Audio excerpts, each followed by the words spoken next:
My name is Rick Firestone.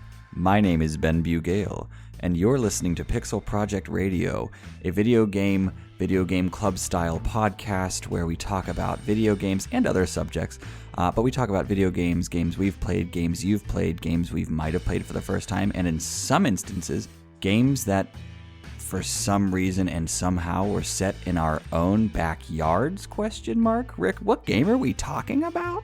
We are talking about 2017's indie smash hit, Night in the Woods. This is a Ben pick.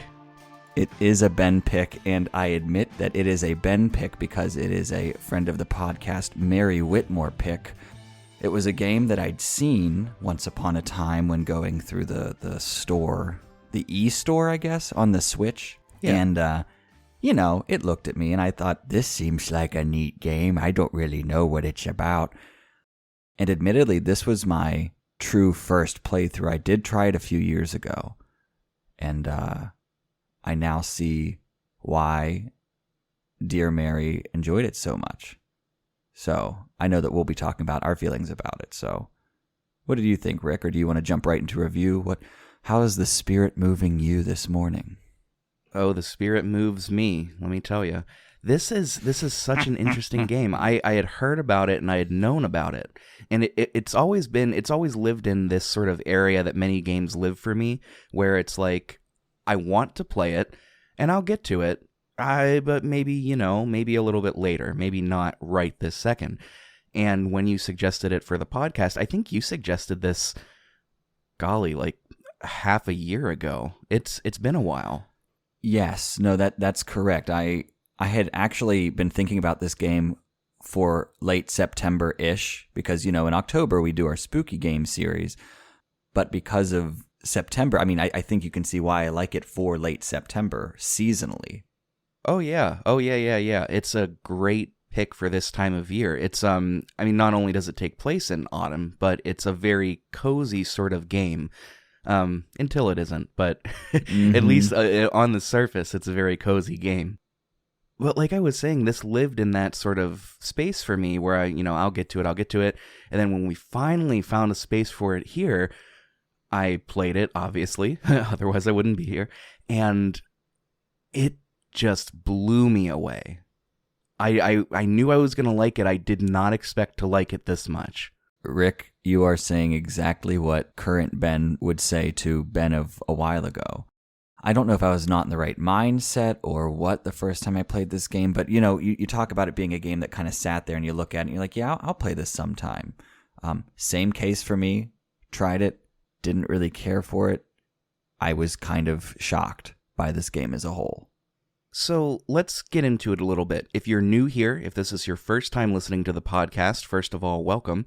What we do is we generally upfront give our thoughts on a game. It used to be one sentence, but it's kind of evolved into its own thing. Oh, yeah. So we'll give our thoughts on the game. We go through all of the background. We don't spoil anything until we get to the story. In this case, this is going to be a one-and-done episode. There's not going to be multi-parts. But you don't need to worry about spoilers until we get into the story proper. And then we will go through it. I don't know why I got a little flair on that. We will go through it. I like it. It's kind of like the way my dad used to say ice cream. He'd go, ice cream. And it's like, what? But no, your flair was appropriate. Ice cream? I guess he's right. Miss you, Earl. The radio in the name Pixel Project Radio was for you. Do you want to take your review first? I would love to, Rick. And then I would love for you to say yours with a Cockney accent. No, I'm just kidding. I don't know if I can keep that up, but no. Give us your TLDR. All right, so this is my review for Night in the Woods. Set in an all-too-familiar Rust Belt town, Night in the Woods has mechanics that are accessible to gamers and non-gamers alike. Though some of its themes might not be for all ages, this game brilliantly captures, at an appropriate tempo, I might add, a vignette of what life is like in a town full of resentment, tradition, ghost stories, and hope.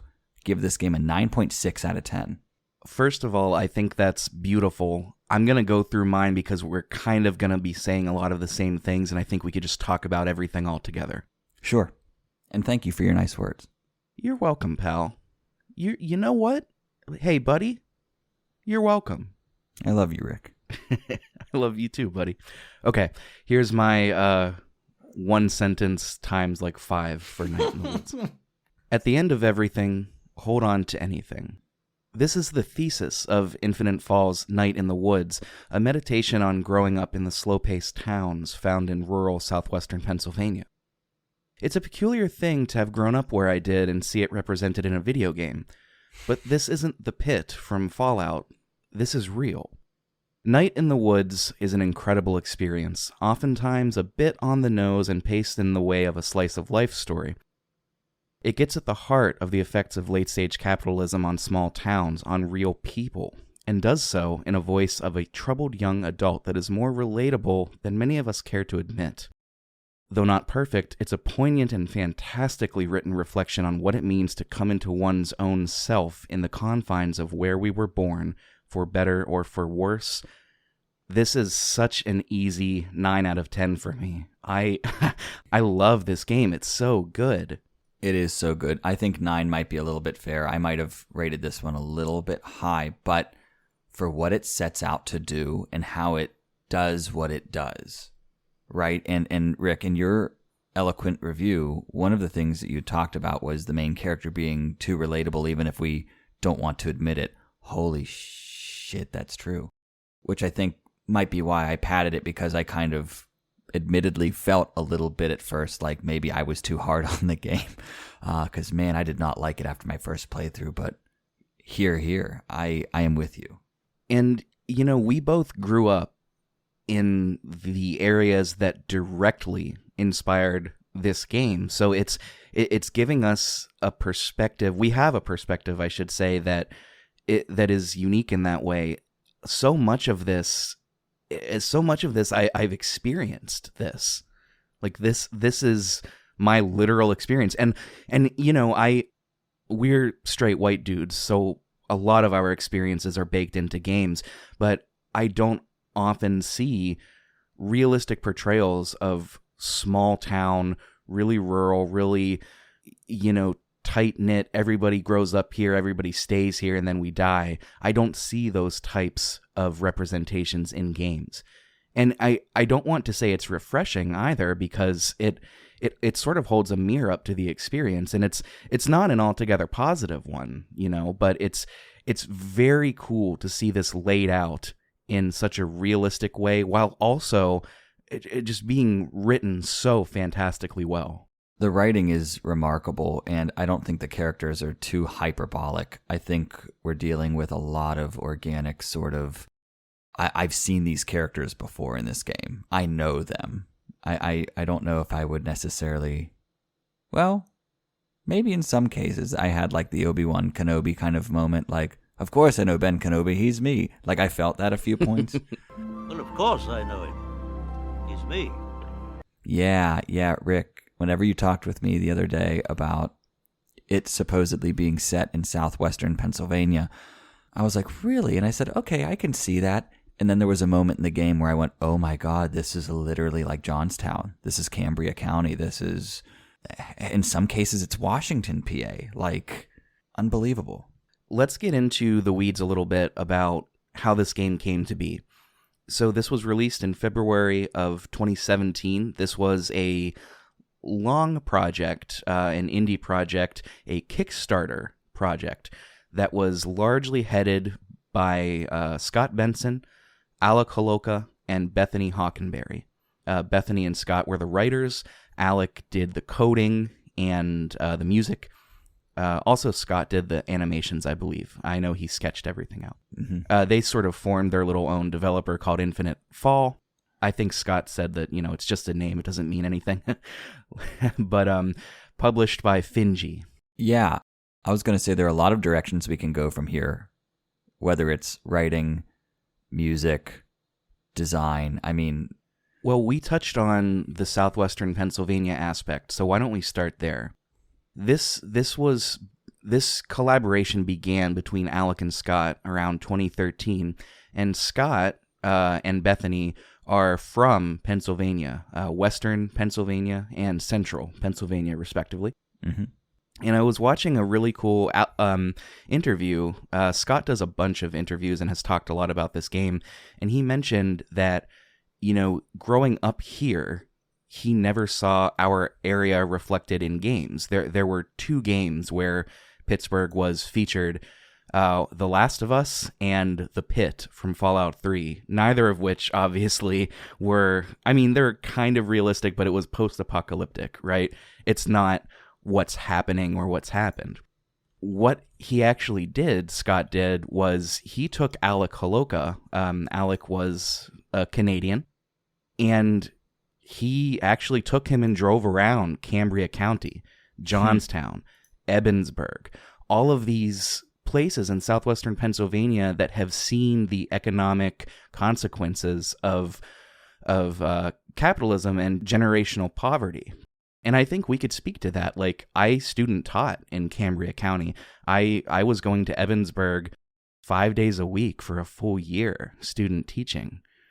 The towns that we grew up in are about an hour away from each of those, an hour away, 2 hours away-ish. But they're the same. It's all the same. It's this sort of generational continuation of these effects. And I don't know about you, man, but like playing this game, it was like walking through my hometown. No, I think that's very accurate. You look at where we went to school, you look at Indiana, Pennsylvania, and Indiana, Pennsylvania is sort of a hot air balloon, right? It fills up whenever the students are in town, and it deflates a little bit whenever they're out of town. So it's just kind of in that constant state of like, yay, and that's just to be expected. Washington, PA, and even Johnstown, you have these places where industry, such as, Johnstown was like a mini Pittsburgh at one point. And if you can tell that by seeing some of the scales of even just the churches alone and how beautiful and how large and how impressive they are. They were funded by some tycoon money in a lot of ways when you look at these structures. A lot of what we see in Night in the Woods is a town that, once they closed the mines, things kind of went south around here. And it's like, hey, I know him. He's me. Well, of course I know him. He's me. Sorry, I won't make that one again. But that is precisely what happened in Washington, PA. I'm like, hey, how did Washington come to be? I would ask my parents, like, well, we used to have all of these mines and coal mines and mercury mines, and then everything pulled out. And of course, now we're in a new age of that with the fracking. A lot of money's come in, and when the fracking slows down, what happens? Yeah, it was just wildly, wildly accurate to our experiences, I would say. Precisely so, and down to the mining. Like you said, coal mining, the steel mills, these were all jobs that existed for a long time in this area, and when they went away, it kind of brought this economic collapse. And then in each of these small rural towns, what happens? People grow up there, they are bound by this, I know I've said this phrase a lot, but generational poverty. I have said it a lot because he's me. The shoe fits, yeah. Yeah. We should get a tally for every time we make of course I know him, he's me. He's me, all right. I'm going to put a little sound effect from now on, like the little bing. I'm just going to put that in there. Absolutely, and maybe get Alec Guinness saying it immediately afterwards. But, people are born there. They go to school there. They can't afford to move out. They can't move out. And even if they wanted to, small town values, got to stay close to the family. So you buy a house maybe a couple blocks down. You live there all of your life. And it's a generational cycle. It never ends. And it can't end because of how capitalism works. It's that simple.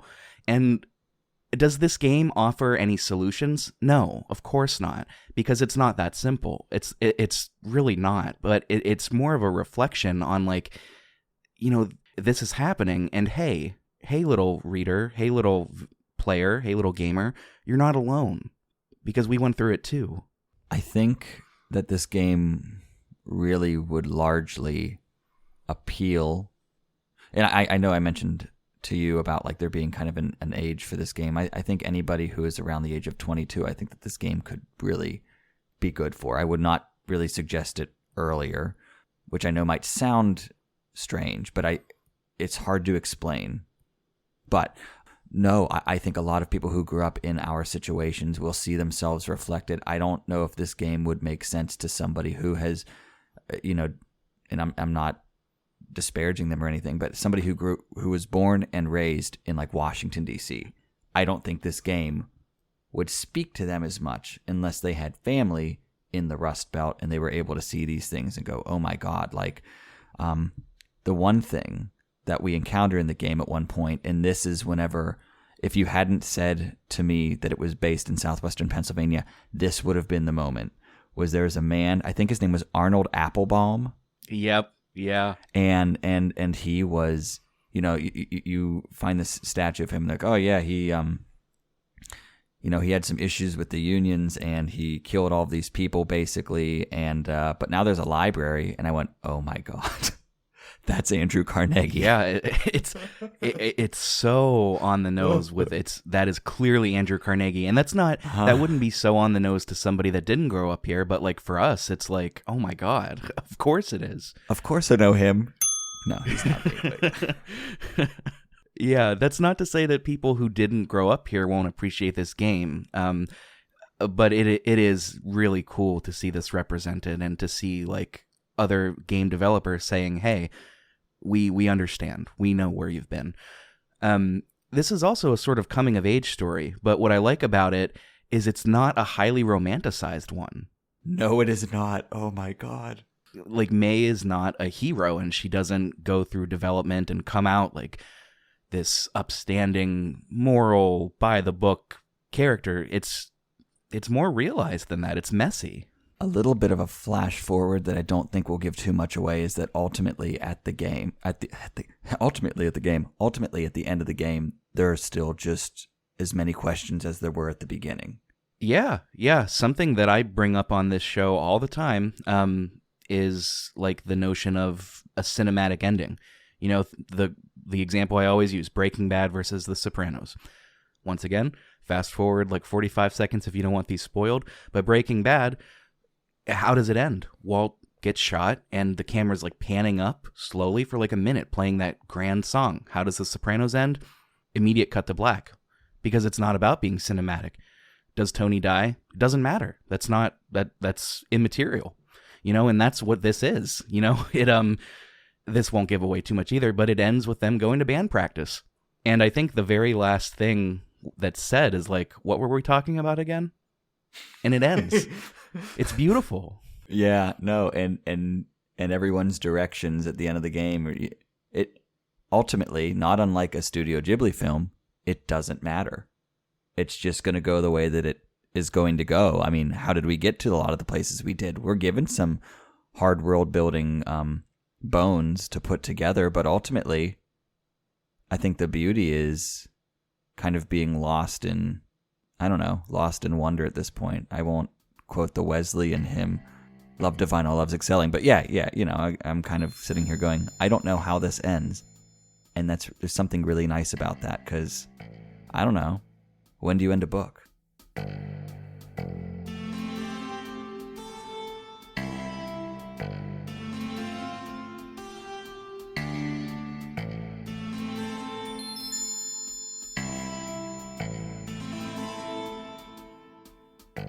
Let's talk a little bit about your main entourage of characters. There are a few characters in this game that are very important outside of your main group, but we chiefly stick to 4. We've got May, Greg, Angus, and Bee. And we should say these are all I struggle with this word every time, Ben. Anthropomorphized animals. Is that right? I thought it was, yeah. Yeah, anthropomorphized characters. Like they're cats, they're crocs, they're foxes, they're bears. Did you have a favorite among these? Of those 4? Yeah, they're all so good. You play as one of them. That person being May. I was not ready for May the first time, as previously discussed. I really liked Greg, but I also knew a few Gregs, so I don't know. I think you know what I'm saying. So, and particularly Greg and May's relationship, where they kind of just bring out the worst in each other and have a blast doing it. It's good worst. It's good worst. True to life, man. I feel like I feel like I know these people currently. I also love I love this running gag of Greg's, where like every time he's involved, May will write in her journal, and he always has a little portrait of himself in the bottom corner that says "Greg rules." Okay, I love it. I love it. Some of the shenanigans, like, of course I know him. He's me. Where's the ding? No, I'm just kidding. There'd be like, I'd be walking through the woods with my friends and be like, oh, look, a glass bottle. Let's set it up and stand 30 yards away and chuck rocks at it. Like, that's, I don't know. That doesn't exactly happen in this game, but variations on that theme of chaos. And we should say, too, that Angus and Bee are incredible characters as well. Bee is a crocodile that has sort of a goth chic look to her. She's May's former best friend, probably has the most character development out of any of them in the entire game, I would say, out of the main four. Angus is Greg's boyfriend, so hooray for representation here. He is a bear, a dapper little bear. I love his design. He's a dapper little bear. He's kind of the dad of the group. He's more mature by a country mile than the rest of them, except for maybe Bee. And he's a bit of a nerd. Greg is a hyperactive little fox, and May Borowski, the main character, is a 20-year-old cat who has dropped out of college, moving back to her hometown. I realized we didn't give a little synopsis, so there it is. There it is. And while there are some themes in the game and there's some representations of different sexual identities, it is pretty straightforward that May is pansexual in all of this. At least that's what things I was reading. I got that she was bisexual because she says like chicks or dudes, it doesn't really matter to me. Right. Yeah. No. I guess that's what I'm saying, is that she's just open to humanity as a whole. Yeah. Animal manity. Yeah. Sure. But no. Yeah. Absolutely. I mean, I don't want to say whichever one, but she does. That exact quote does exist. Chicks or dudes. Yeah. And the character design... Oh, sorry, go ahead. Oh, I was just going to say, which is also refreshing, because we don't get games that have those kinds of lead characters terribly often. Representation, as you said earlier, it's so important. Not often. It's getting better. It's getting much better. But, of course, gamers, those famously tolerant group of people, gamers... Mm-hmm. The designs on these look really good. It looks like a storybook almost. It's 2D. It's the character designs, again, sketched by Scott Benson, look very cute. Big heads, all animals. It's very colorful, although not always. One of our Discord members, Masked Keaton, Poppy the Keaton, mentioned that when this game came out, it took the furry community by storm because of like how nice the characters look. Yeah, because I mean, and they do look nice. They're not overly complicated. There's a lot of just it's a very attractive game, I think, in its simplicity. And when it uses something more complex, it is striking. Yeah, 100%. We talk about... Well, we can't really talk about some of the more complex scenes without spoiling it, but we'll get there. Right. Let's talk a little bit how the game plays. Like, what do you do? So, how did you play? Did you play on your computer? I played on my Steam Deck. Ooh. Did you play on Switch? We're two handheld boys? We were. I mean, I used my controller a lot, the Pro Controller, but I did do some handheld stuff, so we were holding hands and being boys. Two handheld boys holding hands, playing their handheld games. Rick, I'm going to hold your hand one of these days. I'm going to hold your hand. I want to hold his hand. Sorry. I knew that was going to come up today. I just didn't know the moment it would happen. People know that meme, right? The I want to shake your hand guy. If you don't, look it up. Don't get into it too far because it's very upsetting what's actually going on. But the I want to shake your hand, the way he says it is everything that's wrong with this country, and it's also very funny. I want to shake your hand. Just his tone, but the way he cocks his elbow up to shake. Anyway, just go look up the video. I want to shake your hand. I hope it comes up. What were we talking about? How we play. Yeah, how does the game play? What do you do? So it's largely a platformer.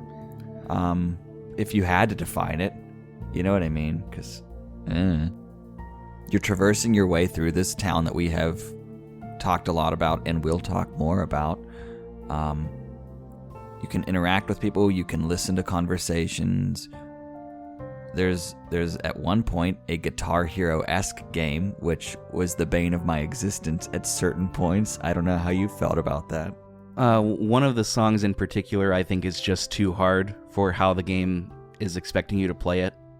Pumpkinhead? Yeah, but I loved it otherwise. We should mention this is a 2D platformer, so it's not 3D. You're just going left and right, up and down. I have platformer written in quotes because it's like, it's not a difficult platformer.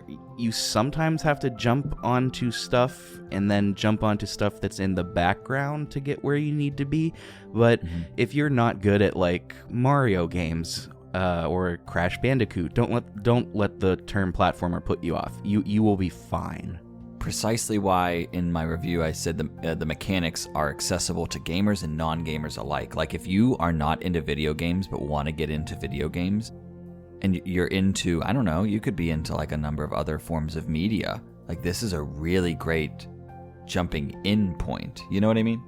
Oh yeah, 100%. Because at the end of the day, the focus here is on the story, the writing, the characters. And speaking of that, as you're going through the world, you'll get some story about the world. You'll be able to observe things. You'll get little icons that let you look at the statue of Applebaum, or talk to your mom, or talk to your dad, or talk to the Smelters fans, two guys that just hang out outside of a bar, have nothing in common, but they sure do love those Smelters. That is the story of anyone in Pittsburgh. that like, is I voted, Pittsburgh, dude. Oh my God, like I voted for Trump. I wouldn't vote for it in a million years. How about them Steelers? Like it just like, that is how it is. Steelers transcends, dude. Oh my God, the black and gold. Here's the thing. No matter what, in the city of Pittsburgh, as long as you are on board with the sports teams, you're generally going to be okay. I mean, for God's sakes, all of the teams have the same colors. Like all teams are black and yellow, which is rare in sports, to be quite honest. I digress. Rick, I have to ask you, this is the big one, because I have feelings about this. How did you feel from a tutorial standpoint? You know, I'm realizing now that I have to actively think back about the tutorial. I can think of one specific scene where it actively teaches you the jumping mechanic, which is one of the only mechanics. It's, you know, there's not a lot to teach. I thought it was fine. What are your feelings about this? I'm surprised to hear this. No, I thought it was great because, you know, at the beginning, there's a lot of, in your conversations, there are a lot of decisions to make, which I don't think gives away too much of the story. But at the beginning, you make some decisions, and they make it very obvious without telling you, pick which one of these stories you'd like to tell. Like, you know, there will be text about something, and then it will come up with a conversational bubble that has a dot below it, implying that there's a dot next to it. So you can go back and forth between saying one of two things. And it doesn't explain this to you. You just do it. And I love that because that ends up being the pattern for the rest of the game with conversations. There was that one moment of tutorial, but they still put it from her standpoint of like it's her figuring out how to jump and do that pattern. Everything else that you have to do, you're just kind of plunged into, whether it's grabbing a piece of pizza or, I don't want to give away too much. So it gets very intuitive. I really appreciated it. Yeah. They don't really hold your hand either with the Guitar Hero game that you had mentioned. It's pretty straightforward because you're pressing the face buttons. That doesn't always mean, like, simple does not mean easy, because it's not like Pumpkinhead. It's not always easy. But yeah, this game does a good job of not cluttering things up. You're not going to have too many tutorials. You learn through doing a lot of the time. But it's very simple mechanics. It's not like Call of Duty Black Ops where you have, you know, your tactical grenade, your actual grenade, your, you know, sprint, you have to move, you have to jump, and you have to interact. The only other, I don't think we could call this a mechanic, but I don't know where else to put it. The only other thing is that May has a journal that she writes in. And as you meet new people, like your friends, or have events where you hang out with your friends, May will write about them. Well, not write about them, she draws about them. And their sketches, they're pretty cute. They kind of serve as collectibles. They don't really do much else, but it's very nice to see them. It is because, while we, like Rick, here's something beautiful. While we might write down in a journal about this game our own thoughts and feelings and how we perceive things, we get this beautiful look into how May is perceiving things. So not only are we perceiving the game, we are perceiving May perceiving the game. Yes, yeah. We'll get to the opening scene, but she has a great little doodle about the very opening scene that very glad they let off with this because it's very much on their strong foot in terms of humor. Oh, yeah. What else do I have written here? There are some other characters that are very good and have great stories. We can do you want to just maybe save those for when we meet them?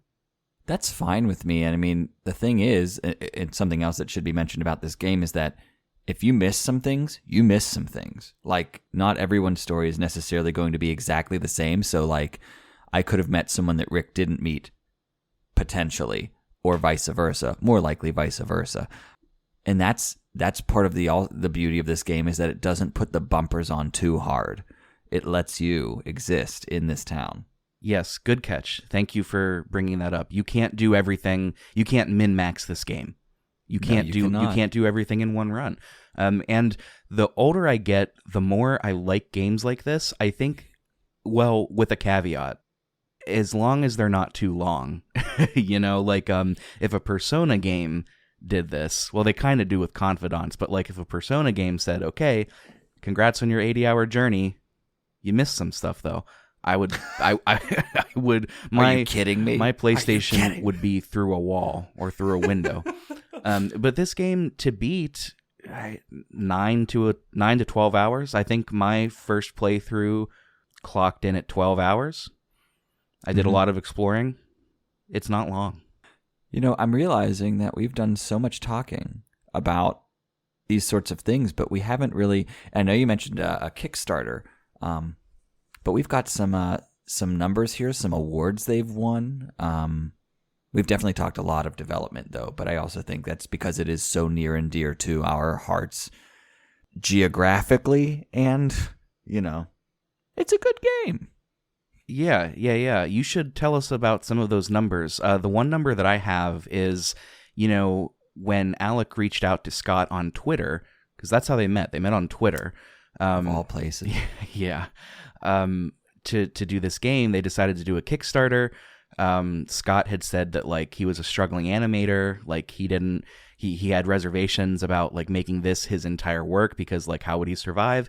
And they pretty immediately got like 4 times what they were expecting. So suddenly they were working full time as video game developers, like a true smash hit success as far as Kickstarter goes. It was received pretty damn well across the board. Again, I think, Rick, your assessment is completely fair and honestly more accurate than mine.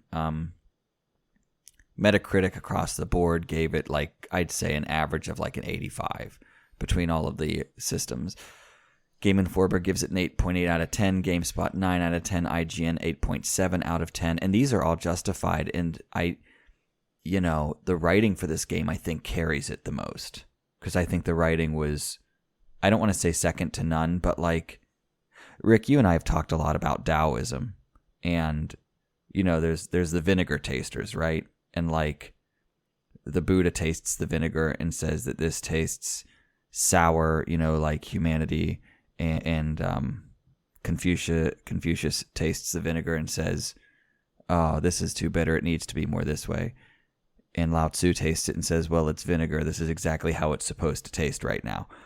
This game is doing exactly what it sets out to do. So I think all of these scores are spot on, and I think Scott Benson would agree with that.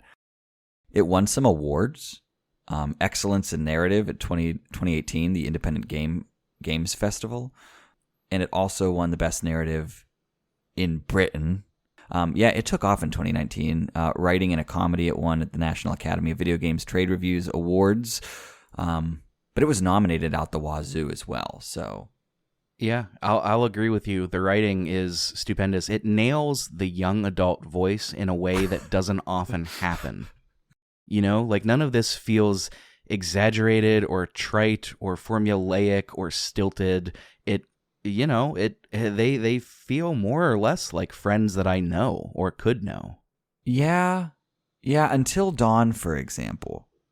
I don't know anyone personally who speaks that way. I'm not saying that they didn't nail some people speaking that way, but man, oh man, for like the 2017 young adult sort of thing, kiss on the forehead. Okay, in defense of Until Dawn, they purposely made them tropes. Like that was the idea. I know. I know that. No, I say that in jest because they nail that sort of, they nail the tropes. But I loved the fact that they just honed this in so well to that voice, to that tone. And no, again, in the Vinegar Tasters, Until Dawn does exactly what it sets out to do. And I've grown to appreciate it more as I've stepped away from it. I'm glad to hear that, buddy. Most games are like that except for the Dear God. The infamous Dear God. Please never vote for the Dear God to happen. Listeners, please. If you want to see Ben play the Dear God, go to patreon.com/pixelprojectradio. No, please. So we talked about the development, we talked about the setting, which we'll talk more about as we go, as well as the characters, also we'll talk about more as we go. We talked about how the game plays. That leaves the music. Let's talk about the music of Night in the Woods.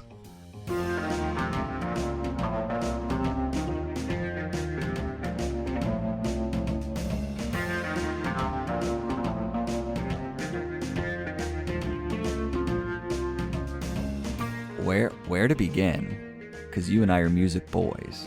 Well, I think we could begin like this. We could split the music down the middle into two halves. I think there is game music, and then there is the Guitar Hero sections, right? Yeah. Because, they're kind of two different things. The Guitar Hero sections are straight up songs. Rock songs, pop songs. There's no vocals. The vocals are like MIDI, but they're songs. They've got verse, pre-chorus, chorus, bridge, chorus. They are foreground. The music is foreground, you know what I mean? Because you are making the music that's happening. It's very much about the music, whereas the background music at other points in the game is just, diegetic music. Yes. Music precisely. that exists within the game's universe. Yes. Yes. Did you have a favorite of these? I 100% did. I can't say that I did, but what was yours? They lead off with, in my opinion, the best one, Die Anywhere Else.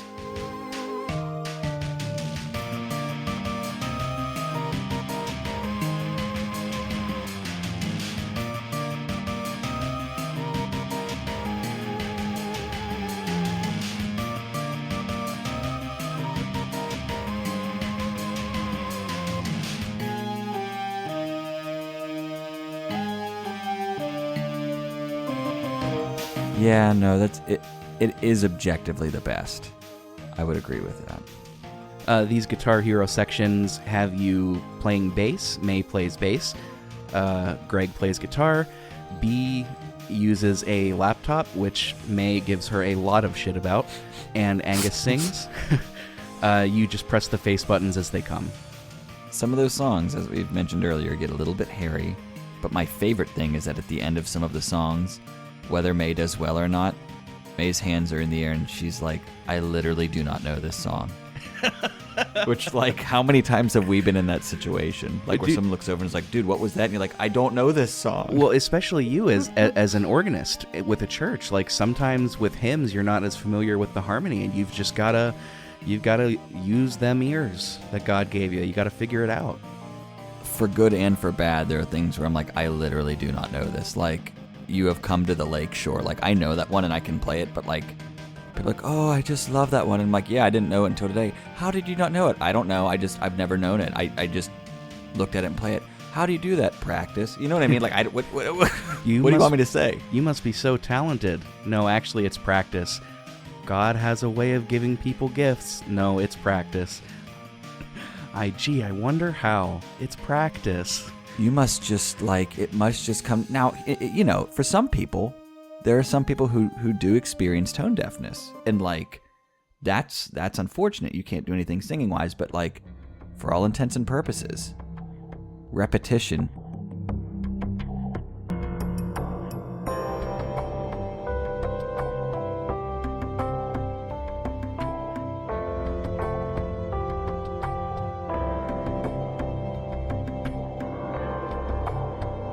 So the game, outside of Guitar Hero, the music in the game, it's a lot of it is very subdued. It's not at the forefront, but it's still quite good. There are some dream sequences in this game that use a very interesting entourage of instruments. I believe it's a tuba, a saxophone, which I think is a tenor saxophone, or perhaps a baritone, I can't quite remember. Tuba, saxophone, accordion, and violin. And I gotta tell you, I don't love the dream sequences, but I loved that instrumentation. It worked so peculiarly well together, and it kind of makes sense, but yeah, those dream sequences were bizarre. But yeah, there was also, there's some honky-tonk piano that kind of is used not in a honky-tonk style, which was interesting, but it does have the out-of-tune piano playing a lot of accompaniment with some really interesting awkward intervals, which I think also fits so well with being a 20-year-old, zoomorphic, anthropomorphic, excuse me, I'm rubbing cat. off on you. I know. But to be a 20-year-old cat that is trying to figure itself out in the world, and by cat, I mean human girl. So, I think we can agree, music is good. Yeah. Good music. We should talk about the composer. The composer is also the coder of the game. We've mentioned him a few times, Alec Holoka. This is one of those situations where I personally want to recommend everybody go out and read up on this for yourselves, because we're probably not going to give a full picture here. And it's just important with, serious matters to be informed. Alec Holoka, he's not with us anymore. He died by suicide. The tragic thing, there are several tragic things in this story. Alec Holoka, 4 days prior to his death, sexual assault accusations came out against him by Zoe Quinn. If that name is ringing a bell to you, you might know Zoe Quinn. She was the unfortunate center of Gamergate and the creator of Depression Quest, among other things.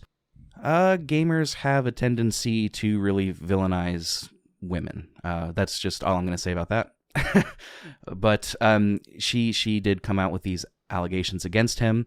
He, as far as I know, never responded because he took his own life just a few days later. Scott Benson actually wrote a really good article on the website Medium about his relationship with Alec. By all accounts, Alec was a troubled individual that struggled a lot with mental health. You see some of that in the game itself. That's obviously from Scott and Bethany's writing, but I wonder how much of that may have rubbed off. Alec seemed to, from what I could tell, might have suffered from manic episodes, perhaps bipolar disorder. Hard to tell. But Scott wrote a great piece about it. Alec's sister wrote a series of tweets just essentially saying, my brother is my best friend. He was not a saint. He was a troubled person. It's just a tragic situation all around. No good is in this situation, from how Alec treated other people, to the sexual assault allegations, to his suicide. It's none of it's good. No, it is not. I think the quote from his sister was talking about how he had been battling mood and personality disorders and was a victim of abuse. I don't know, that nothing else really needs to be said. It sounds like he had been in his own hell that we can't imagine, which isn't me saying he just gets away with it either. There are always so many layers to it all. Right. What we're not saying is, he gets a pass for doing horrific things because he's struggled with mental health issues. mental health issues are not a scapegoat, right? You can't just say, well, I'm not well, so I'm going to treat you like shit. You can't do that. But at the same time, ignoring that fact does nobody and nothing good. So it's really interesting. I recommend everybody reading up on it. It's pretty tragic, just all around. And it's a bummer that we're ending there before we dive into the story. Well, it is. And at the same time, when you think about, May as a character and some other things throughout this game, I mean, it's not necessarily an easy game to just digest. It's not something to be taken lightly. It's not, again, that age of 22 and up, I really do stand by that for where one should really be in their life before playing something like this. Yeah, I'll echo that. It whether it's life experience or whatever, however you want to phrase it, this will hit a little different if you've been through some of these punches and been through some of these roller coasters. You know what I mean? I do. I smell you. Well, you all know what that means. Ben said that he can smell me, so that means it's time for a break, and then we make our way through the town of Possum Springs as we get through the story of Night in the Woods.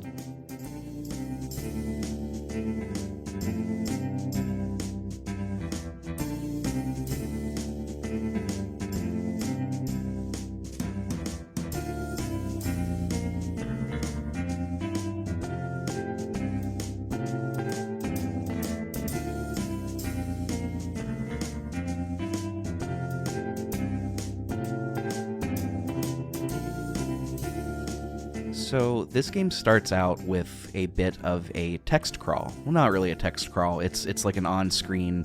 You're reading text.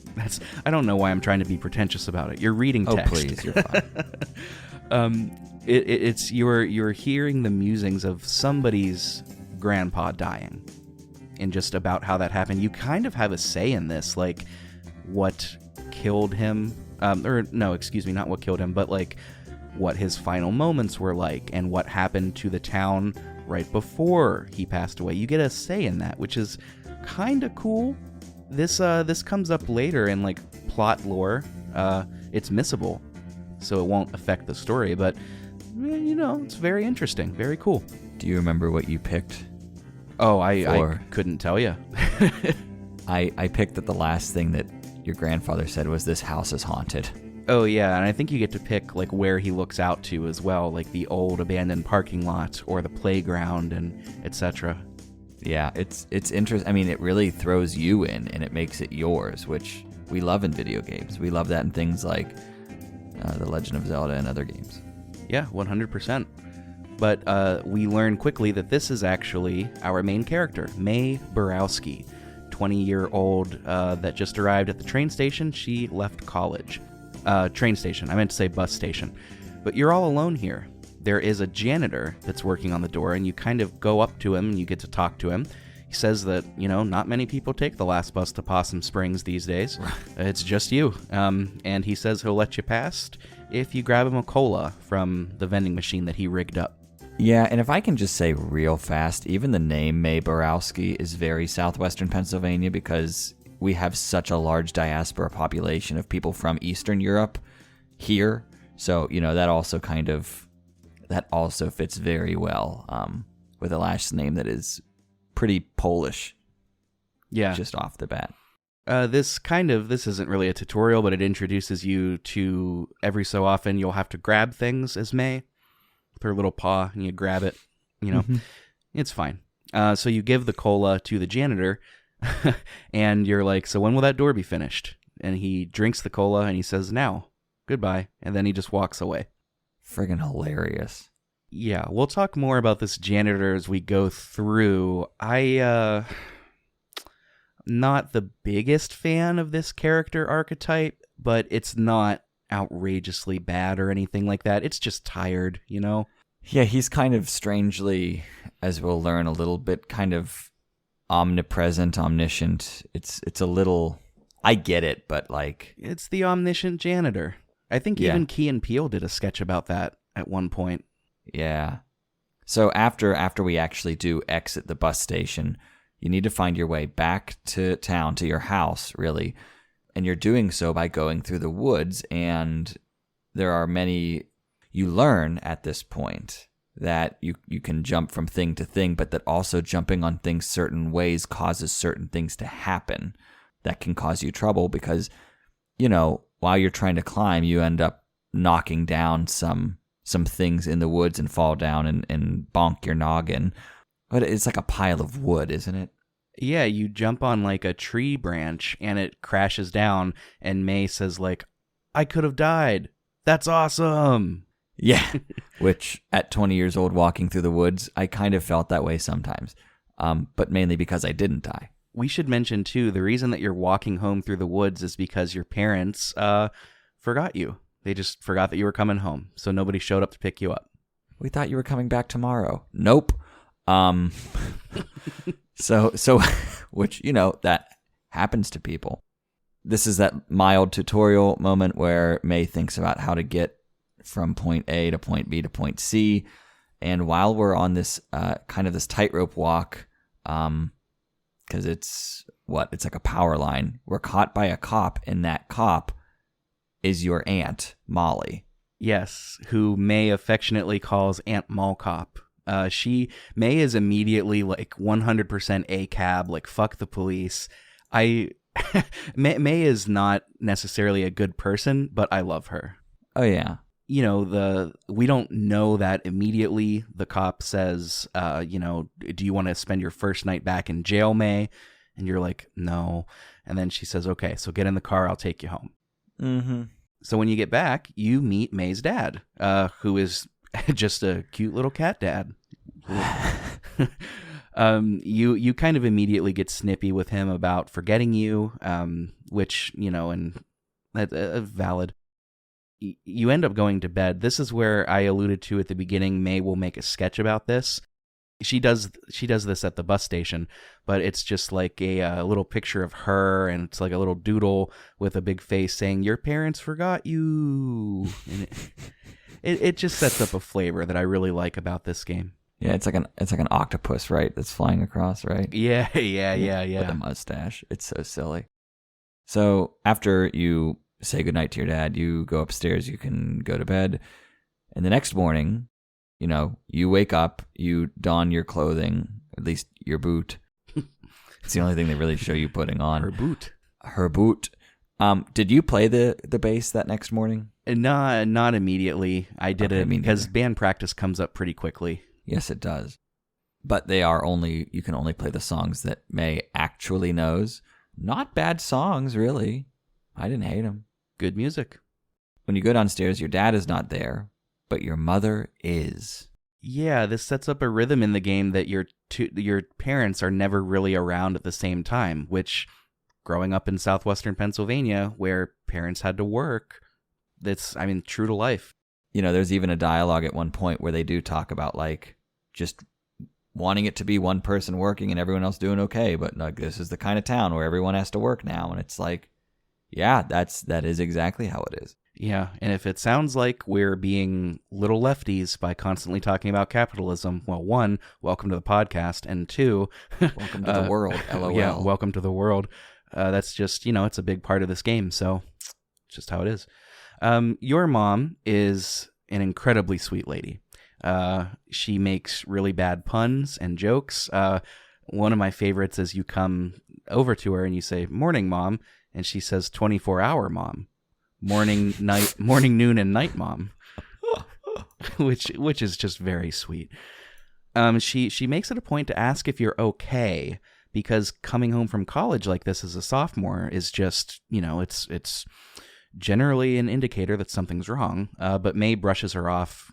We don't actually find out about any of this directly for a long time. And from your mom's perspective, you're home and it's day one, but as the days progress, because that's kind of how we keep time, is by day in this game, she gets a little bit more anxious and wants a little bit more out of you, but you ultimately kind of brush it all off, and you go to meet up with your friend, and along the way you can stop at a number of places and see a number of faces.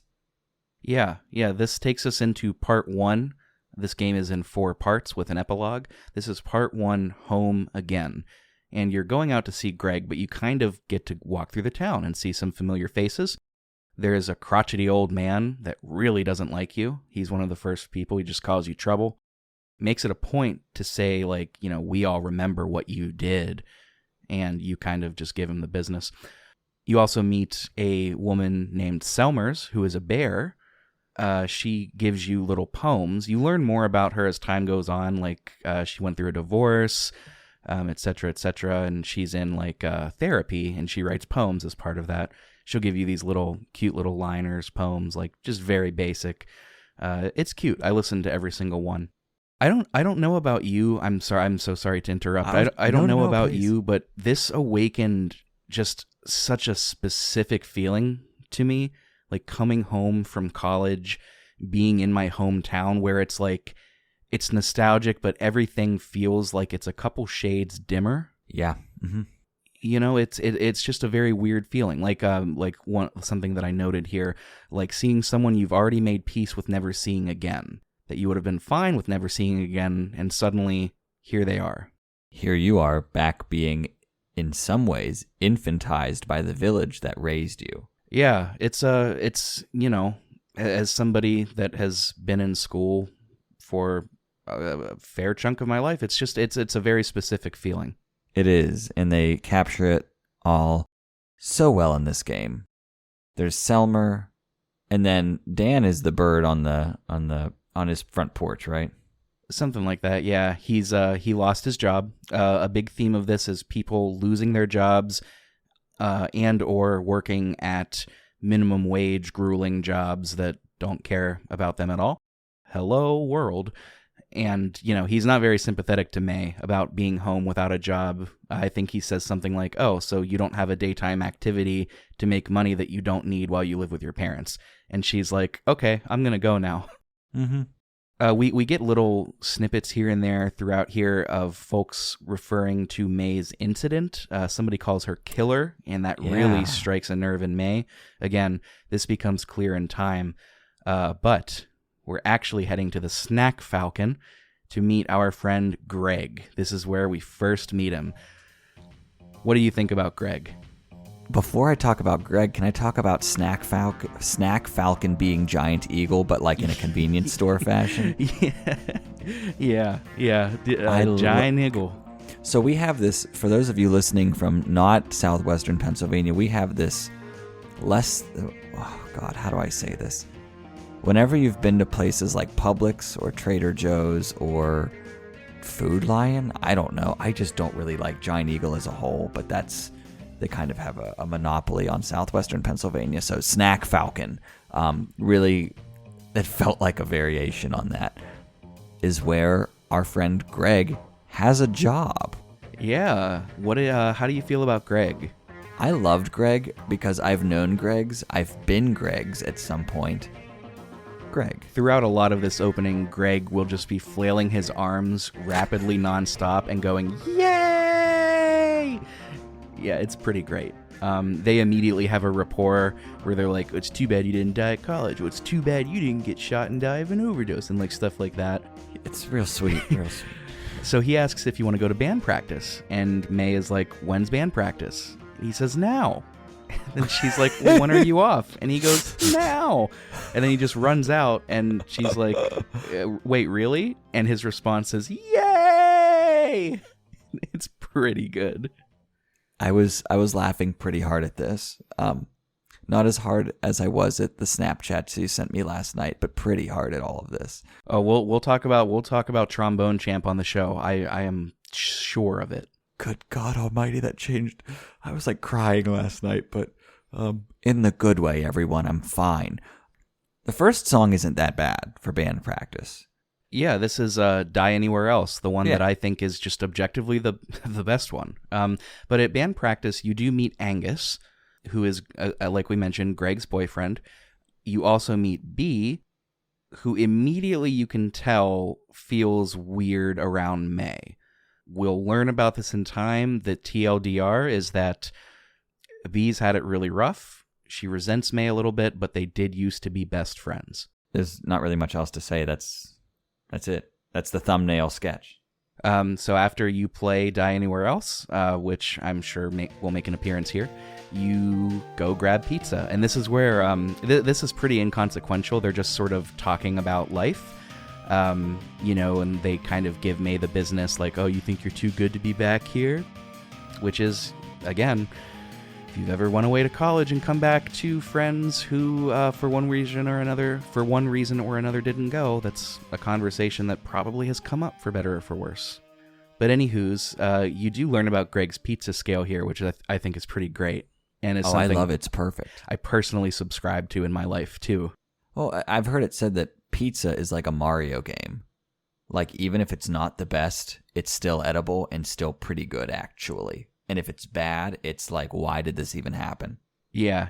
Greg's pizza scale is basically everything is good as hell unless it's too fancy or inedible. Right. Which, yeah, that's true. Pizza is good as hell. Absolutely. Yeah. So after we're done eating pizza, which they don't give us the controls for, you just learn how to do it, the four of you find a dismembered arm just on the ground. And you start poking it with a stick, and you can make some observations about it. And it's at this point, it's really hard to tell what direction the game is going, because you're like, is this going to be about May and her friends? Is this going to be about dropping out of college? Oh, there's an arm. What is this about? Does it have to do with her grandfather and his mysterious passing? I love that about this game. And to that point, this plot point doesn't get expanded upon or progressed for quite some time. I think slice of life is a good way to describe a lot of this game, and for a large portion of it, it ain't about the arm. It ain't about the weird folks in town, That does come up later, but it takes a while. Your Aunt Mall Cop comes by because there's a dismembered arm. Why wouldn't she be there? She basically tells you all to scram, says, stick together, like if, this isn't safe. May is still pretty not cooperative. But B offers to drive May home. And what happens here, this is a bit of some building on their relationship. There's some small talk, and May asks B about her job. B works at the Old Pickaxe, which is kind of like Ace Hardware. There's one in every small town. Even if it's a no stoplight town, there's going to be an Ace Hardware or something like that. So she works there. It was her parents' store. And May says, are they training you to take it over? And B says, they. And May says, your parents. And B immediately stops the car and says, oh, look, we're here. And May says, well, no, my house is actually a few blocks up. And she's like, get out right now. Immediately, we can see that B is resentful of May for some reason. There's something there.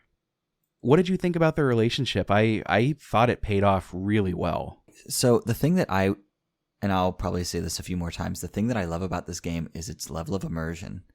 Because it really, even at the first band practice, even when you walk into Snack Falcon, you're like, Greg. And Greg's like, yeah, what's up? And you're like, yeah, I know a Greg. I have a friend, Greg. You get there and you meet Angus, and Angus is perfectly introverted, right?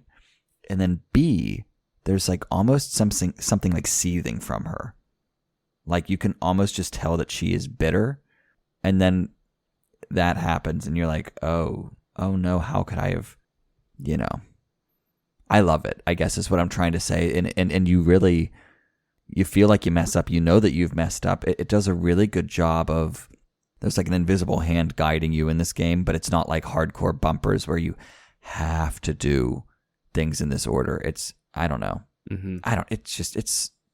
It feels so organic. May is a great character, but she is not the greatest friend a lot of the time, and not a very great person a lot of the time. She has a lot of growing up to do, and we learn more about that. The next morning, after talking with your mom and dad some more, you come to realize that your laptop has been invaded by like sexy singles ads. It's like a problem that we don't really have much anymore, but apparently Angus is very good with laptops, you assume. So you are like, all right, I'm going to get Angus to fix this. This is where that old guy from next door is actually a jackass to you. He has a really nice quote that I like after he's mean to you. He says, the people in this town, they're only small town polite to you, and that's all you'll ever have. I've known that. Yeah, we've all known that. It's very easy to read between the lines in small town polite, but it's one of those situations where you can't call it out because then suddenly you're the aggressor. You know what I mean? Yeah. Why would you accuse me of being, speaking about you behind your back? How dare you? You know what I mean? Like, yeah. So you eventually get yourself to Greg and Angus's apartment, but the doorbell is broken. Like the buzzer to like get yourself in contact with them is not working, and I think you get shocked no matter what, don't you? Which isn't great. Angus does ultimately help you, which is nice. Gives you a USB. It says it will fix the computer. Sorry, a USB? Did I say USB? You said a USB. A USB. Well, it is. No, I'm sorry. I'm not Moira from Schitt's Creek. A USB. No, USB, but he says, to not be embarrassed about looking at pornography. Yeah, you could kind of like deny it, but he's like, he's the dad friend. He's like, it's a perfectly natural. And she's like, got it. Okay, stop it.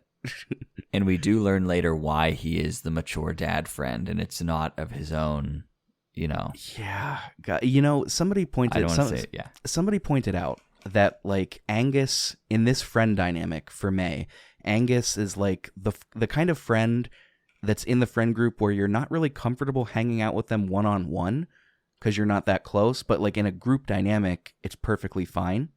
We've all had friends like that, right? It's true. Like I truly think so. And Angus is kind of that. So when you get a chance to hang out with him later, you get to hang out. You have to make choices of who to hang out with throughout the days. It's kind of weird because like it feels a little video gamey to say like, oh, well, I get to hang out with Angus today. I got to fulfill that checkbox. I don't know if I buy that, but I do feel like Angus is kind of that character. Like, oh, I don't really, we're not all that close, but you're part of the friend group, And it's not that I don't directly dislike you, but I also am not choosing you. Yeah. To be curt about it. I mean, you're Ben, but to be curt about it. Who the hell is Kurt? The fix does work, and you can chat online with your friends this way, which was fun. Sometimes I would forget to open my computer to see if there are any messages. There's also a game on the computer that you can play. I didn't really do anything with that, did you? No, I had absolutely zero interest. Angus installs it for you. Demon Tower. Yeah, it's called Demon Tower. It's basically just kind of like a cute little roguelite. It's not very good, but yeah, I played maybe 2 minutes of it, and then I said, okay, like I'm good. I liked Sharkle, the little shark that's like your helper that you can click on and go. Ding! Yeah, he's he kind of laughs. He's kind of like the bonsai buddy of this universe, but he's not infecting your computer actively. Or maybe he was. Love Sharkle. Yeah, and that kind of does get you into a realistic rhythm too. Like every night you come home, you talk to your dad, you check your AIM, you go to bed. You wake up, you check your AIM. It's very true to life. It is. Minus the AIM part, text messages these days. I was going to say Facebook Messenger, text. We still use instant messengers. In your chat, you are invited to a party. B is supposed to drive everyone, which has May justifiably nervous. She agrees to it, still doesn't like May. So there's tension, and they build that tension in very, very well. You have a little run-in with your Aunt Malcop. She just wants to check on you after the night previous, like with the severed arm. She just wants to make sure that you're okay. And May is always going to be obstinate with the cops here. She says, you're a kid. You're naive. The world isn't out there, May. It's here. Brilliant. Mm-hmm. It's treated as a throwaway, but it's really cementing the idea that, like, no, the worldview of these hometowns, it don't go past the bridges. You know what I mean? Mm-hmm. But you like you said, Ben, B does agree to USB. B does agree to drive you. She tells you to be ready, so you go and do that. This is where you have like a little like you looking at yourself in the mirror and you're talking to yourself and you're having some anxieties about how you look.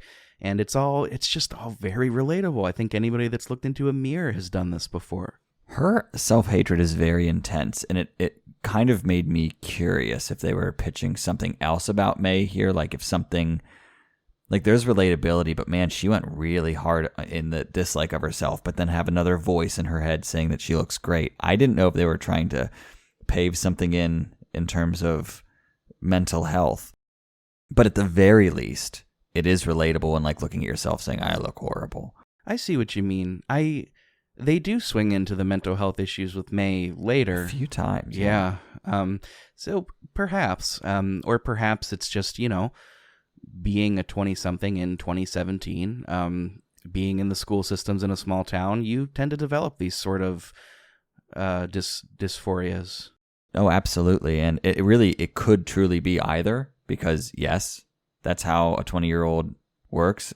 We know that she has a therapist at one point, which is, I think, largely why she does journal, because she, I think, talks with somebody else about it. So it's you can draw a lot of conclusions, but the game doesn't for you, and I love that. Again, you can also swing the other way with this conversation and be nice to yourself. She says, "Round is okay. I'm a real live person, and no one can prove otherwise." I love that. Oh yeah, so good.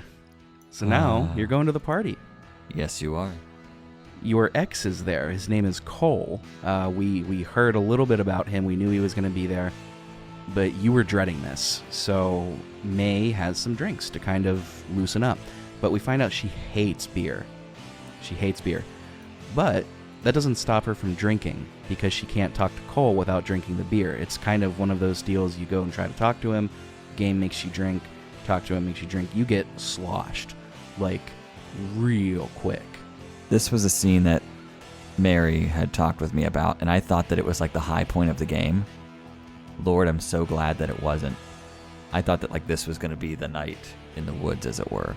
But it is a very good moment, though, like May having her emotional drunken meltdown in the woods at a party. The drunk mouth speaking the sober mind. Oversharing with Angie and Greg. Because May is having a hard time communicating. They portray this moment very, very sincerely. Yeah, it is. She is sharing her insecurities. It's just drunkenly, saying that she's a trash mammal with garbage eyes, and she's basically threatening Cole. She says a quote, "We never had a chance here, but I can't go anywhere else." Yeah. Need I say more? This game is so littered with these gems. Scott Benson was telling, I think, a lot of what his story probably felt like. Yeah. God damn, the writing is good. Yeah. Another thing I like about this drunken stuff is like your text is like large and squiggly and sloppy, but when you select what to say, it sounds normal. And then you say it, and it's like a drunken rampage. But that's how it is, too. Like, you know what I mean? Like, if somebody is, like they think, oh, I thought I was saying this. I thought it would come off this way. Yeah, you actually think that you're looking at your friend saying, now this is pod racing, but what are you actually saying? Well, I did say that. I will. That did come out of my mouth. It was confirmed by a source. If you want to hear that story, check out our episode with the Listoff Boys a couple episodes back on here. Absolutely. So B takes you home. May is sloppy drunk, and she's rambling. And once again, you bring up B's parents. And this is where B says, what the fuck? My mom died of cancer. Did you really forget my dead mom? And of course, May is like, oh, your mom was so nice. Oh, what a shame. And B says, like, what happened to you? You used to be so cool, so smart. You used to be worth talking to. Why'd you even come back? Was it too inconvenient? Didn't feel like it? I'd kick you out of this moving car right now if it meant I could go to college. Mm-hmm. Jesus Christ. Privilege. Yeah. Like, this is where we find out, like, B's mom dies of cancer, and this robs B of any opportunity. She is now the caretaker at her home. Like, her life, her opportunities were taken away because of a tragic event that shouldn't even exist. How horrible. It's very revelatory, but how many times does this happen? And May is so self-centered that she just forgot. God, the characters are so well written. Shitty characters. Shitty character May is, but like, or a shitty friend, I should say. But like, what a great character. Oh yeah, it's. This we're getting into part 2, which is Weird Autumn. But this is where the dreams start. After you get home, you have a dream of May running around at night with a bat. You're destroying streetlights. You're destroying cars, trash cans. It ends with a giant sort of crow sculpture that you beat down. What did you think of this? It was very strange. I don't even know. I thought like, okay, this is where there's going to be a lot of hidden meaning in the game. If there's going to be more of these. Spoiler alert, there are. But they're all different. They're not all this. And that's the thing too, is I thought that these would be profound and revelatory and have this meaning, but they really don't. They're really kind of unrelated. I mean, we learn why she's having these dreams, but they're kind of unrelated. And every single one after this, I don't know why they're there. Why they're playable, I should say. No, me neither. Well, you do have this dream. It's the only one where you're beating stuff to shit. Yes. And that brings us into the next day and part 2, Weird Autumn.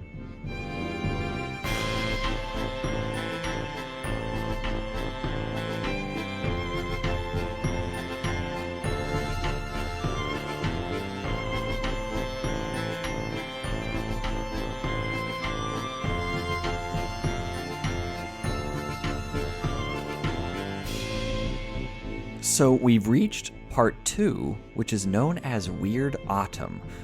It's at this point that we recognize in the game that we've had some choices to make, right? We've had some conversational devices that we think can make a difference.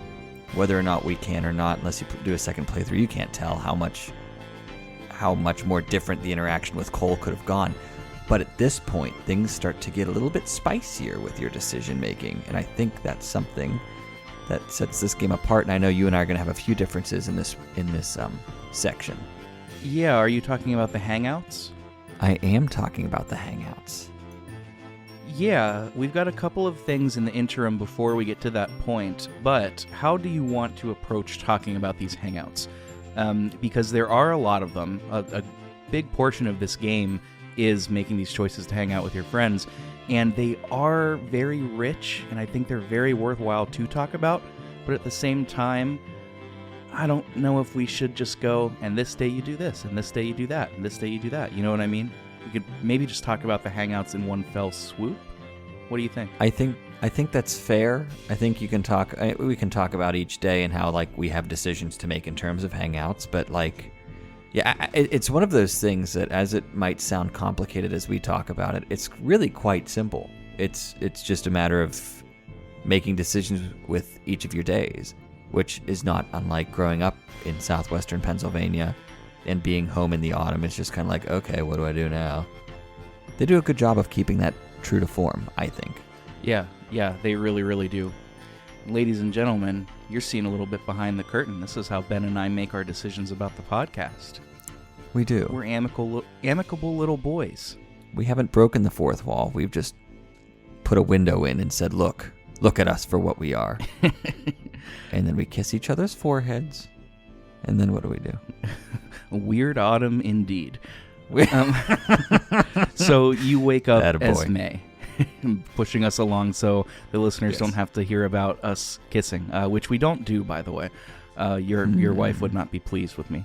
So May wakes up, and she's obviously feeling very, very bad and shameful. This also kind of sets up this, not a theme, but this pattern in the game of May being a really bad friend, particularly to B, and B in particular kind of forgiving her very quickly.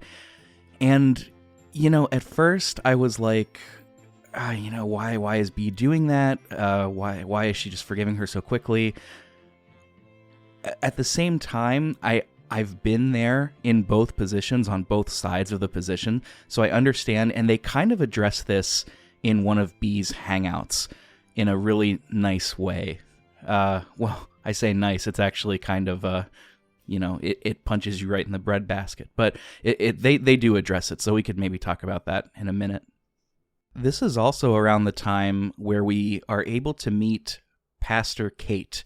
Your mom tells you the following morning that the construction is now done around the church, so you're able to go to the church. You can also jump and walk on the power lines now, which your mom asks you please not to do, and then you promptly go ahead and do. It's really perfect because, like, while you're clearly supposed to be a human, you are still a cat. There's even like a place where you can pick up like newspapers and like see things about like missing people and so forth. And at one point there's a ball of yarn and May like picks it up, and this is a paraphrase, but she's like, "Oh shit, it even bounces." It's really like a Goofy situation, like Goofy is a dog who owns a dog. Like, where is the line between human and animal in this universe? Disgusting. Yeah. God, that feels like a click. That's very clickhole energy.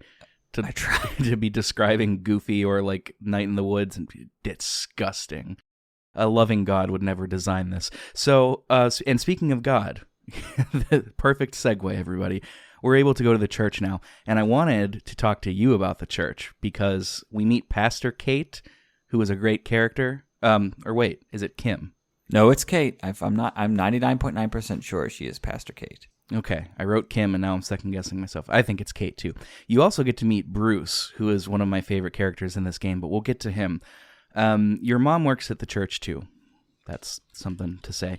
Pastor Kate, she's new in town, and she's actively trying to help out the homeless, the people without houses, of which Bruce is one of them. Bruce is a drifter, and she has a line in here that as soon as I said it, I wrote it down, and I wrote in the notes, quote, "Ben is going to love this," because she says, "Nobody said loving your neighbor would be easy," because she's actively fighting against the town committee to try and bring these people who are struggling with houselessness into the church because they have so much room. And she said, "We have so much space and we could help." And nobody wants to budge because they think, oh, the community doesn't want to see that. And this is so true to life living in like a conservative small town. Nobody said loving your neighbor would be easy. It was a great line, and she's a great character. So I didn't meet her at this point in the game. I actually met her like a few days into Weird Autumn. Great character. She is actually Pastor K. Her real name is Karen, but she is K. So I just looked that up for both of our sakes to make sure that because I was like, K, it's that sound. She hasn't been in town very long. Like 16 months? Something like that, yeah. Which in a small town is brand new. Oh, in a place where people have tenure at churches for, depending on the denomination, which in this game, if it's supposed to be southwestern Pennsylvania, would be like either the Catholic Church, the Presbyterian Church, or in some cases the Lutheran Church. Those are like the three biggest. A lot of people stay at those places for a long time, so she is new and she is still earning her stripes. But she's showing like a true sense of like servanthood and caring for others, and it's an uphill battle for some reason. I love that. It's true to form. It's true to life. You're right. You don't have to meet Pastor K today. You can meet her in a few days' time. She's a great character. Her and May have some really insightful exchanges that really highlight sort of, May is very charming. She's very carefree. She's individualistic, but she has a lot of growing up to do. And you see this on display when she talks religion with Pastor K, I think personally. And that's coming from somebody that's not, of the Christian faith. I think May's views on Christianity, like it's very clear she has some growing up to do. Anyways, you also meet Bruce. Bruce is a drifter. He said when you first meet him, you actually see the town committee, sort of, and I might be getting ahead of myself a little bit here, but you see him with the town committee. They're kind of observing his tent, like where he's sleeping, because, he's a drifter. He's just in town for a little bit, said he's been here before, like 17 years ago. And they're all like being very polite, like, "Oh, nice setup you got here. How you liking it? How you doing?" And we'll come to find out as time goes on, this is small town polite on full display, high beams on, gunning it. You can smell the disingenuity coming from them. It's It's you could just tell. And it's outside the church, of course. Of course. But that's not to say that all churchy folk are that way, because look at Pastor K, walking the walk, trying to, be the better person. But anyhow, you can have these interactions at pretty much on any of the days. There are four days in Weird Autumn, and you can do this. You can interact with her and Bruce pretty much at any point in those days. I didn't find it until late, so. Another character that you meet here is Germ. Germ is great. His interactions. He is very.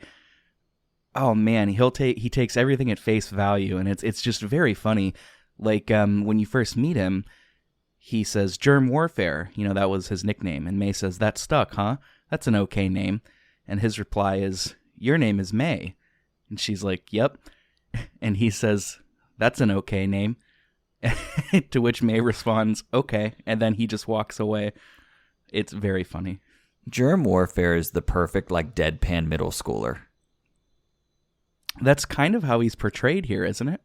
Yeah, he's clearly smaller than everyone else. He says really, really short things that kind of make you go, okay. Like exactly like May does. Great character. Doesn't have much to say, doesn't do much, but is just kind of, I don't know. I like Germ's character. Same here. You go off to band practice, you learn a new song, and now you've got a choice of whether you're hanging out with Greg or B. Angus is busy with family for once. We get to hang out with Angus once in the entire game. B and Greg, we get to hang out with multiple times. So, who did you end up hanging out with the most? The most? Greg. But my first time was B, because she was like, "You want to hang out?" And I was like, "Okay." I also chose Greg the most on my first playthrough. I didn't go through all of B's hangouts. I did a couple. At the end of the game, you kind of you get a scene where you could be talking with either one of them, and it just depends on who you hung out with more.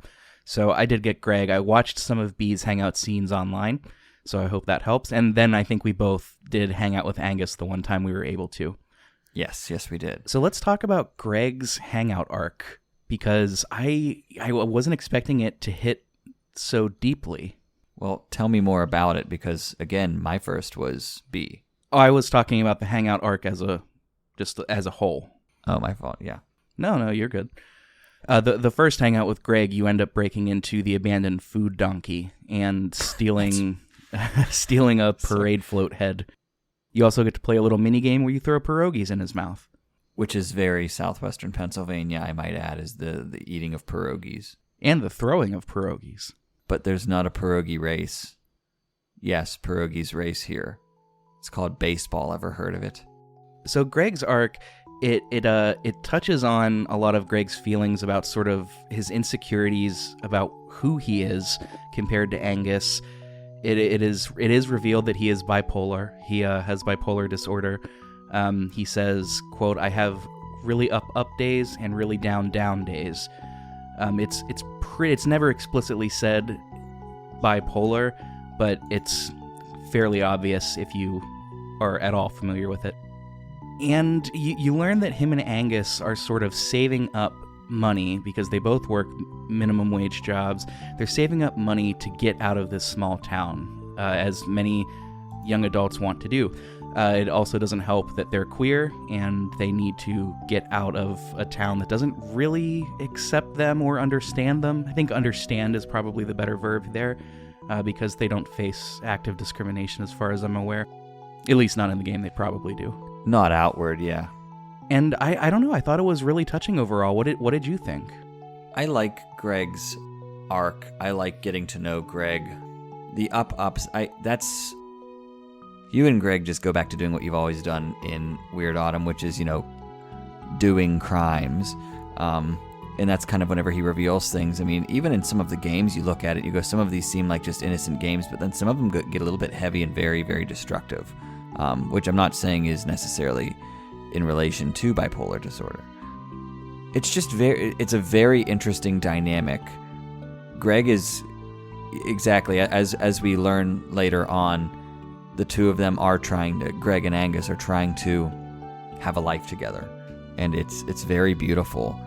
So it's interesting to see, quote, NPCs with growth arcs that are as profound as these. I think it's neat. I think it's neat too. And I want to go back to a sentence you said. You said that they go back to doing the things they've always done, which are crimes. That's kind of a theme in the Greg May arc, is they really bring out the worst in each other. And it's one of those friendships where it's so settled into what it was that it can never move beyond that. You know, their friendship is permanently stuck in like early high school, you know, even though they're in their early 20s at this point. And that becomes a major theme because Greg and Angus, they were having mild arguments lately, and it's precisely because of this. Like, May and Greg bring out the worst in each other, and that just doesn't fly when Greg and Angus are trying to move on with their lives and trying to move forward, but Greg keeps acting like a high schooler and, you know, breaking into the food donkey and getting into knife fights. It's, you know, it's funny because I had an active friendship that was this, where me and this other this other guy, we just kind of fell out of touch these days, but when we were together, we would just bring out the absolute worst in each other. And it's like, I could see our relationship in this dynamic between Greg and May. It is interesting to see that, isn't it? You know, sometimes trees grow in opposite directions. They don't always grow parallel, you know what I mean? And sometimes, you know, sometimes that's the case in real life. I mean, I was really fortunate. A lot of the people I hung out with in elementary, middle, and high school and college, just across the board, you know, a lot of people I have kept in touch with, and they've continued to grow as well. But sometimes you outgrow people because they're not who you want to be anymore. And it's honestly, in a lot of ways, nothing against them at all. It's, hey, we need out of this town. We're changing things. This has nothing to do with you. And sure, we can stay in touch. And like, I don't know, boundaries are important. This is explicitly touched upon in B's arc. But just to sort of wrap up Greg's, you know, it's a lot of dealing with these sort of anxieties that are born from being in such a small town, that creates that sort of generational cycle that we talked about. You know, Greg wants to get out, but he's so comfortable with his friendship in May. May hasn't grown up really at all, for one reason or another, which we'll talk about as we keep going. And they just bring out the worst in each other in this way. And that causes the spurs between him and Angus. Greg also tells a really good story about a sheep farm that he worked on as a kid, where he kind of accidentally let the sheep go. Many of them got splattered on the highway, but one of them ended up making it across. And he has this moment where he's like, I kind of wish I were that sheep. Like, I'm jealous of that sheep. And it's this yearning, you know, of being in a small town and wanting to get out, but you just can't quite get there because there's a force beyond your control. And then suddenly a force beyond the control in the form of Greg lets them out. And it's a really nice metaphor. It's not, you know, it's not classic literary style of writing, to be certain, but it's very good. I really like it. It's a great arc that spans weird autumn into the long fall. Why did you say that so robotically? Because McDonald's is a place to rock. It just felt right at the time to bring Wesley Willis in. No, but I guess that's me just kind of saying that, like, these comments are very much fusions of parts 2 and 3. Because that's whenever we experience when we experience that in that moment, that really struck me when he's like, I need to be the one that got away. Like, whoa. And like growing up in Washington, like, and standing at the edge of my woods and hearing cows across, it's kind of like, yeah, this is real life. Like, for all you city slickers, this is not exactly a caricature. Like, there's a lot of tales and stories like this that are just people's realities. Kind of profound. Shall we talk B a little bit? Yes, please.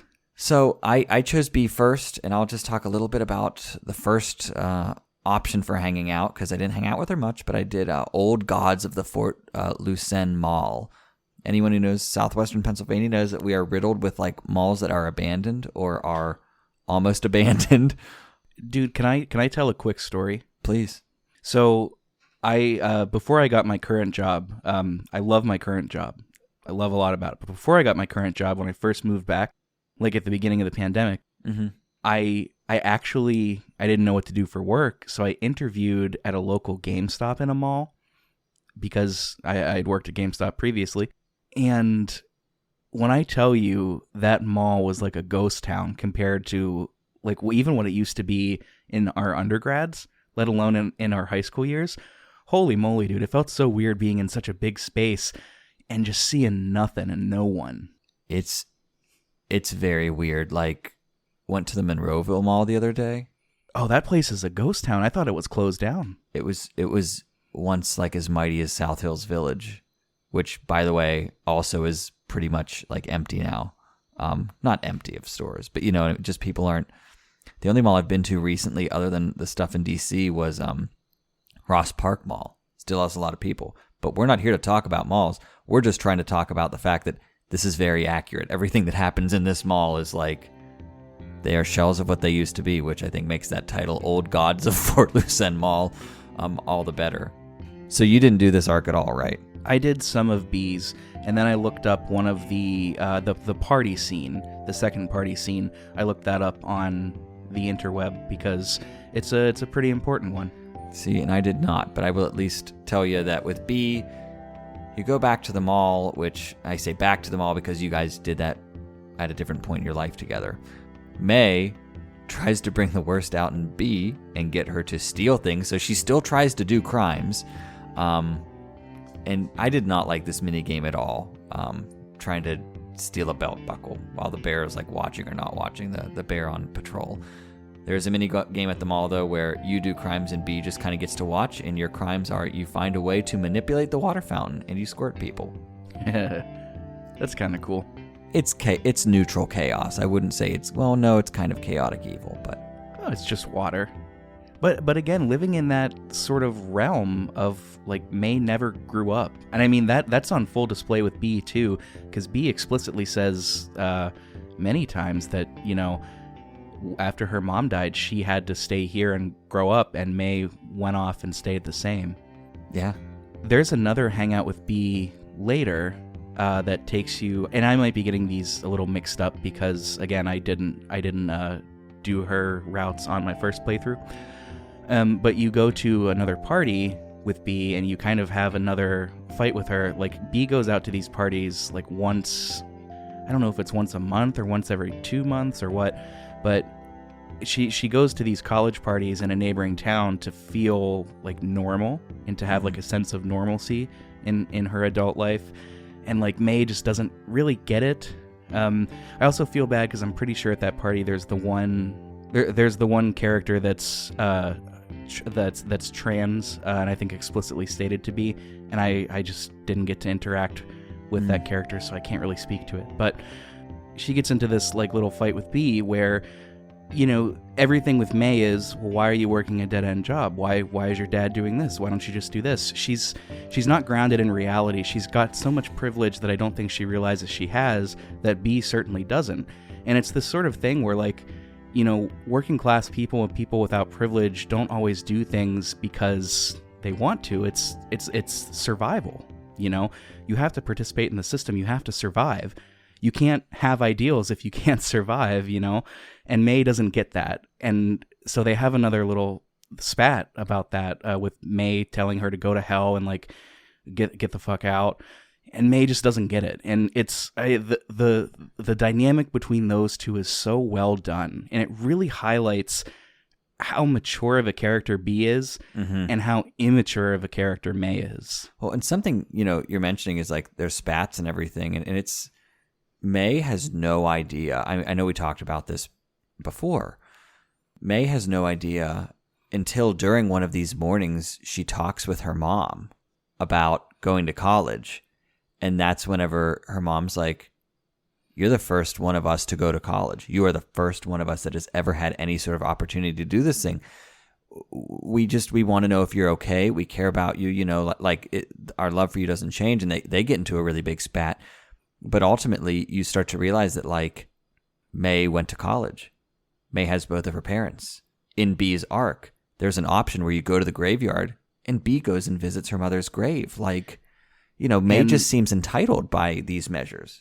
What I like about that scene specifically, too, because I did hang out with B on that instance, is that May is shown to be like, how long does this take? Like, what's taken so long? Why is she over by that grave for so long? Like, she just doesn't get it. She has so much. They're both the same age, but B has been forced into so much more life experience, and for better or for worse, May just doesn't have that. No, but I think it's worth just throwing in that little spat with her mom, and I think your dad even gets a little bit frustrated with you at one point too. But it's this game is chock full of these sorts of things. We should probably talk a little bit about the Angus hangout because I think we both got that. Yes, let's get the Angus hangout underway. So you can only hang out with Angus once. It's a point in the game where you're looking for clues of sorts, and we'll get to that soon. And you get to hang out with 2 people, and that's because Angus is free this day. And Angus's hangout had more depth than I was expecting at all. Because May and Angus do not seem close. Like, they really don't. I think at one point, like, one of them in the group says, like, May, you're not the glue that holds this group together. And then May is like, oh, shit, maybe you're right. But yeah, the Angus hangout. We end up going to this, what is it? Is it a park? It's a park, yeah. It's a park where Angus is familiar with it because he used to be in Boy Scouts. So he takes May up to the park. You sort of walk up the hill. And while you're up there, you look at some stars. Mm-hmm. And it's worth saying that the clues, we should touch on that, what we're looking for. Yeah, we could touch on that here if you want to. Just because, at this point, this particular hangout is heavy in why we're doing what we're doing, which is the town's Harfest. It's supposed to be a festival of harvest, where May sees someone taken off. Like, by this shadowy figure, carried off into the distance. Yeah, we'll get to that in a bit, but that is sort of the inciting incident for this game's story, quote unquote, and it happens about 2/3 of the way through the game. Yes, it is at the end of Weird Autumn. Your hangout with Angus, you're again trying to find things around this event. I wasn't ready for it. I should have been, based on all the other things, but like Angus's conversation gets very real very quickly and very saddening, and knowing some individuals who've been through what he's been through was not great. But you end up at the edge of this park, and you're up very high, and we're up really high, as May says. I think she feels intimidated by Angus because he's so intelligent and because he's quiet, whereas Greg is like conversational and energized, and B is kind of predictable. Angus is not really. I personally didn't read it as intimidated so much so as like they just feel more like acquaintances, like there's that barrier there, but I don't think either reading is too far off. No, I mean, they are just acquaintances, and obviously May is Greg's best friend and Angus is dating Greg, so there's that, but then also, she talks about how smart and how like put together he is too, and it's like, I think May might feel a little bit. That's yes. Yeah, she calls herself a trash mammal several times. So May, another highlight of them not being very good friends is May seems to remember Angus knowing a ton about constellations and their lore, and Angus is like, I don't know what you're talking about. So they do this game where May points out the constellations and Angus just makes stuff up. They make it up together. And this is where you learn about Angus's past, because May starts talking about faith and psychic powers, and Angus is as much of a realist as anybody could be. He doesn't believe in any of that, but it's not because he didn't try. Do you want to talk about what happened to him as a kid? Angus, just to kind of be direct, was physically abused by both of his parents, which, knowing different things about different people's, I mean, it could explain why he's so introverted, because he doesn't feel safe. I don't know. You can be an introvert for other reasons, but he's very, very removed and very, very clearly hurt by this. And one of his parents, I think, left ultimately too whenever he was still small, or at least a young man. I think that's accurate. Yeah, I'm pretty sure. So he's like giving you all of this information. You also learn that he's asthmatic while you're climbing up to the top of this park as well. And you're like, are you okay? Are you okay? Yeah. One of the things relating to faith and psychic powers is like as a kid, his parents would just intentionally not feed him. This Yes. also plays into why he is like the dad of the group and likes to cook and feed people. We see that later. But he said that this is so heartbreaking. He said that when he was locked in the pantry, he would do a combination of like praying to God that somebody would come get him or hear him crying for help. And also he would try to develop psychic powers to let himself out, which is, it's a special kind of heartbreaking because it has the innocence of a child sort of just twinged onto it. And he said, like, you know, at that point, why, if that stuff existed, why couldn't I get out? And like, if there was a loving God, why didn't he help me out here? But he has a really great quote, or actually, getting ahead of myself here. He said he then went on to join a skeptic group online, and he said it, quote, saved him. It kind of gave him something to solve. And then he has this amazing quote, maybe one of my favorites in the game, where he says, you know, I believe in a universe that doesn't care, and people who do. It's a great quote. It's such a goddamn good quote. At this point in the game, it's also one of my favorite quotes from Angus, because after you're done kind of stargazing and talking, a figure shows up behind you. Yes. Let's hold off on talking about that till we get there in the story. I know we kind of diverted with the hangouts. We wanted to get through all of the hangouts because they're good. We just didn't want to do it day by day and get bogged down a little bit. Oh yeah. But let's get there. So the next couple of days go by kind of quickly. May has another dream. I don't think we need to talk about every single dream either, because aside from the first one, they're all the same, and I don't like them. No, there's a lot of dream sequences that are all very similar. It's just kind of platforming till you activate one of those 4 animals with the instruments, and then some giant animal shows up and you basically wake up. And you know, I've been racking my brain trying to figure out a thematic significance to this. Like, what do these dreams mean? What are they trying to say? The first one, you know, you could say that's just a representation of May's feelings. It's pretty on the nose. Sure. But what do these dreams mean? Why are you lighting lanterns and finding musicians? And I couldn't figure it out. And then I took a step back and I said, it doesn't mean anything. It's a dream. just, well, it's put there by the cosmic entity that we end up meeting later in the game. Right. Because, spoiler alert, this is also an eldritch monstrosity, a Lovecraftian being. There's also that in here. But these dreams, like, they don't need to be, they felt like filler to me. They don't need to be there. They're just aesthetics and vibes. And frankly, I felt them to be kind of tedious. Yeah, I got annoyed at one of them, actually. I was like, oh, why am I doing this? But like you said, that's all you're doing. It's platforming, you're lighting lanterns and finding the musicians. But to be fair, the music is good. It's really fascinating music. There, at some points, whenever you don't know where you're going, there will be like a red light that kind of guides you. Yes. I like that because it comes back later in a sense, but we'll get there when we get there. Yes. So, dreams. Not great. IMO. Not. It just kind of feels like platforming for the platformer. Yeah, a little bit. The next day, you get another hangout. We kind of talked about that. You have another dream. Same deal. Now, the following morning, this is where your mom's demeanor is a little down. She's not as peppy. She's not as willing to make jokes. She's not really as willing to talk either.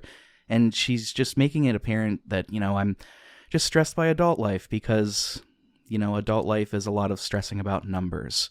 Mm-hmm. And May, of course, doesn't really understand that. It's not real to her, so it's not an issue. You do another hangout session, another dream, and then the following morning is where we get into the fight that you had alluded to before. Mm-hmm. So why don't you take it away, because I felt so bad during this whole scene. Whenever they so fight. bad. I hated seeing it because I loved their relationship so much. Well, and that's just it. They're very pleasant. Every morning you talk to your mom, she's very happy to see you, until this happens. And they both kind of start sassing each other, treating each other poorly. They're both very mean to each other. Yeah, it's But here's the Yeah. thing, Ben, is like I see where May's mom is coming from. Yeah. Like I do think that they're both out of line from what they were saying, but I see why May's mom was upset. Absolutely. Whenever, like, you're the first one of our children to ever go to school, like, people have worked all of these jobs in order for you to, like, have these opportunities and to do these things. And for you to just be here, for it just not supposed to be that way. Like, and then doesn't her mom use that against her too? Yeah. Yeah. So what the whole reason that they're fighting is May still hasn't talked about why she just dropped out of school and came home. And May's mom leads off with something that's just really passive aggressive. It's something to the tune of like, well, honey, we're just kind of confused as to why you would throw away this thing that we've been working towards all of our lives and kind of structure our lives around. Not the greatest way to start it. And it just snowballs from there. But they get really nasty to each other pretty quickly.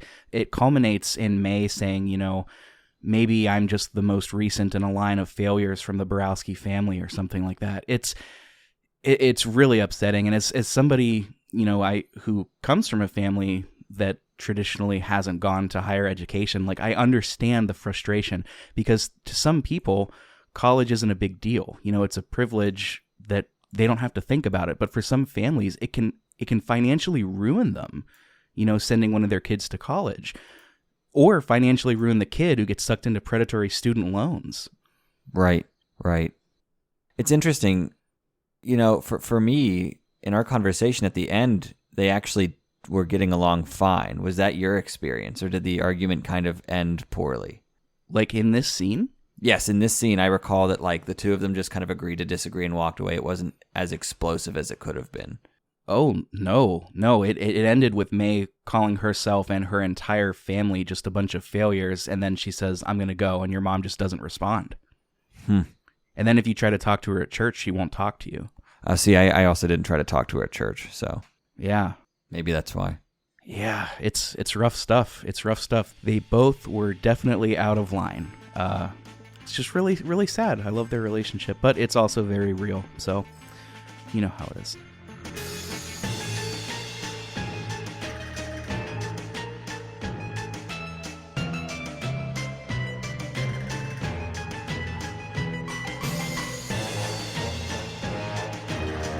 But it's Harfest time, baby. And May is super excited. Harfest, for those of you keeping score, is at the very end of Part 2, Weird Autumn. If there was ever a moment that was kind of, I guess, the big conflict of this, it's everything surrounding what happens at the tail end of Harfest. Even though we've touched on items on either side of Harfest, which is just fun to say at this point, this is the big one. Witch Dagger. Yeah, May is dressed up as Witch Dagger. She's very excited. It's very cute. She agrees to help Bee put on this play, one of those small town plays, that they do at every sort of fall festival. That just sort of it details some of the history, but it's also fictionalized, that sort of thing. The janitor, our omniscient god janitor, is in the play inexplicably, and that throws May off her rhythm.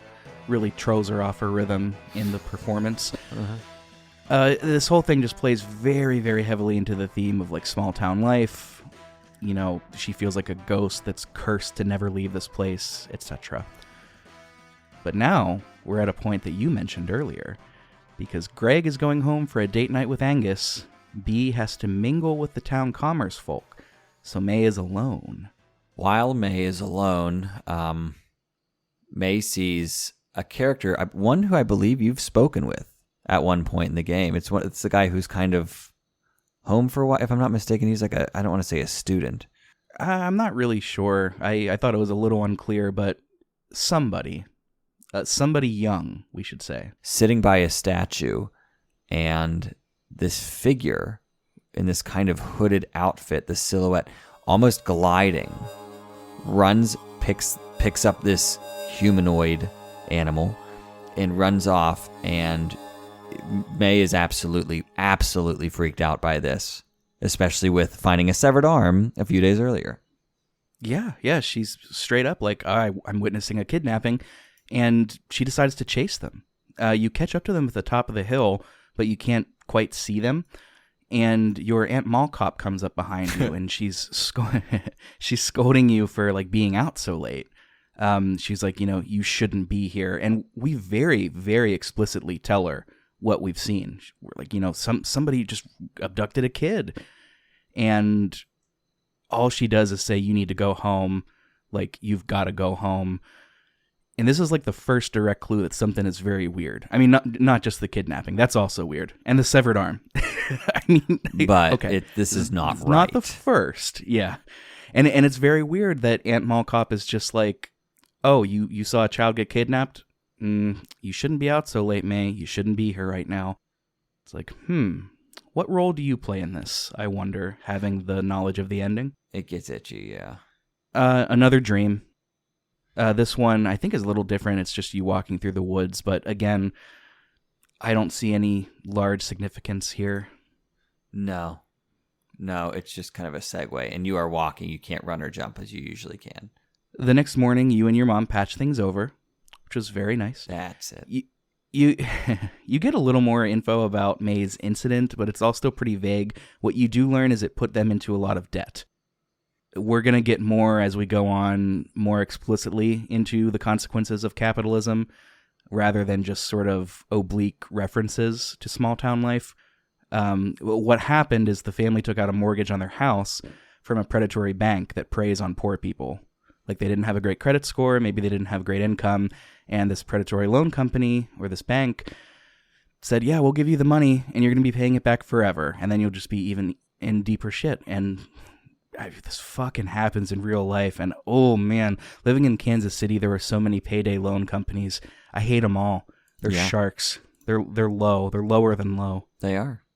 May asks some folks around town if they saw anything weird or noticed anybody missing. Nobody really seems to know. If you go up by the fence again, your Aunt Mall Cop is there. She doesn't believe you about what you say. You're repeatedly telling her, and she just doesn't really believe you.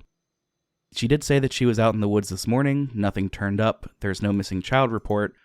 So I can kind of understand it, but this is a pretty serious allegation. Everything that's going on at this point in the Long Fall Part 3 is surrounding the fact that nobody seems to be taking you seriously about the abduction or about ghosts being able to abduct people. So Part 3 is about you and your friends trying to find evidence of ghosts or do spooky things in general. Whether that's leaving an animatronic from a restaurant in the woods for children to find, because that's what happened with Greg, going to cemeteries, or in Angus's case, walking through the park, and then, I cannot imagine stumbling across a Chuck E. Cheese animatronic in the woods, dilapidated and lifeless. Can you? That's got to be the worst thing imaginable. He's thinking, everybody. No, I really am thinking, because, like, you have to understand, in Windsor Highlands, which again had cows on the other side of the woods, it was a suburb, really, in a rural setting is what it was. It was a development. We would do stuff to scare the crap out of each other all of the time. Like, it was part of the fun we had, including, like, people wearing masks running through the woods trying to scare each other. It was great. Animatronics would have been the next level, though. So, crimes. These kids are committing crimes. Hellions. You also, by the way, you get Pumpkinhead Guy. This is a song from your band. Horrible. That is far harder than it ever needed to be.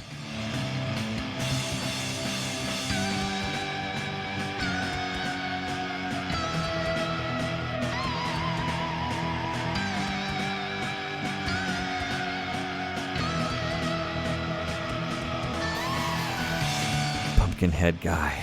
God. It's too fast. Too many notes. You tell your the band, about the dreams that you've been having and about the guy/ghost that you saw abduct a kid. You kind of say that you think it might have been in your head. At first, they don't really believe you, but they are generally supportive. They're asking, "Are you okay? Like, we can help you." And B suggests going to the library, as they have newspapers going back for centuries and centuries, which of course May did not know. So off you go. It's time to find some leads and clues and info. The 411. What's the dealio? The deets. All about these little ghosties. You can go to the Historical Society with Greg. You can go to the library with B. You go to the park with Angus. I went to the library with B, which further gave evidence of the Andrew Carnegie stuff. But you do find ghost stories. Yeah, this is the one where you get to hang out with 2 people rather than all 3. We both did Angus, and it sounds like we both did B as well, because I also went to the library. I liked doing that. That was a lot of fun. You get a lot of world building about the lore of Possum Springs. It's really, really good. Particularly, this is where you learn about. We didn't talk about the crawl space. No. In your house, did you end up getting into the crawl space? I did not. Ooh, this leads to my favorite scene in the game. Diverting real quick, please. You can get into the crawl space in your. I forget if it's the attic or the basement, but you have to talk to your dad and get him to move the boxes. When you do that, you find a safe. You can find the safe combo in the books, like in the bookshelf at your house. Inside is a tooth. And at first you're like, what the fuck? Why is there a tooth in the safe? And of course you take it. Oh, I'm just going to tell the story now, but I'll save the rest for the end. What happened, you find this out in the library, is way back when, around the time your grandpa was alive, hint, hint, nudge, nudge, there was this mine boss, one of the boss of the mine workers, was really treating his employees like shit, like wouldn't give them basic necessities and et cetera, et cetera. So the employee, I think he hit one of the employees. I think that was the inciting incident. So they held him down and ripped all of his teeth out. And yeah, and they gave one to each employee and they said, remember what this represents. Like this represents union, like workers' rights. That's metal. It's so metal. And I can't wait to talk about the ending scene, but we'll get there. Yeah. Lots of different things you can do with the research. However, the one that sparks the biggest concern is Angus's pursuit when you are stargazing. Yes, as we mentioned, and as I politely skirted around before, when you're stargazing and Angus is sort of telling you his whole deal, at one point he says, there's somebody behind us. Don't turn around. And you could see it looks like the same person, the same ghost that kidnapped the kid. Mm-hmm. So Angus tries to talk to them politely, like, hi, what are you doing out here? It's lovely What's evening. your name? Yeah, and May, of course, is aggressive and confrontational. The ghost/person does not respond. So Angus is like, all right, we got to hoof it to the car. And, he's got asthma, but he's like, I'll be okay. We'll make it. Hold on. This is my favorite line in the whole game. Oh, please. Angus says, I'll use my inhaler. And basically paraphrase here, but then with the actual line saying, if I use my inhaler, quote, no one in heaven or earth can stop me. I love Angus so much, man. God, that line, I was wheezing. It was. Well, so is Angus, because know. they do make it back to the car pretty quickly. But it's important to say that the ghost/person does give chase. Mm-hmm. So they're not presumably a friendly presence. The gist of gathering clues about the ghost is you find out about Little Joe. He's a boy that died in a mining accident years ago and is talked about all the time. He's like a local legend. So this is sort of where you think the story is going to go. You think, okay, maybe it was Little Joe. Maybe that's what's happening. Mm-hmm. You have another dream. No big deal. At this time, you've got access to the right side of May's house. It really just sort of takes you to the end of town. NBD there. I mean, every town sort of has that end. It's very abrupt, or at least every small town anyway. But this is about the time where your mom, along with everybody else, starts explicitly commenting on how tired you look. Like, just all the time. You don't look so good. You're looking pretty tired. And you've kind of been going nonstop, and you go to sleep and you wake up, and then you just nonstop again, day in and day out.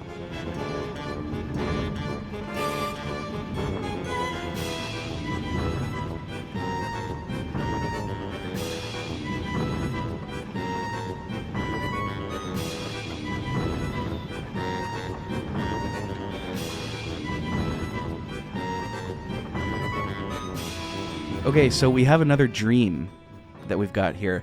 This dream is I almost said significantly more significant. Jeez Louise. I need to study my vocabulary a little bit fine. more.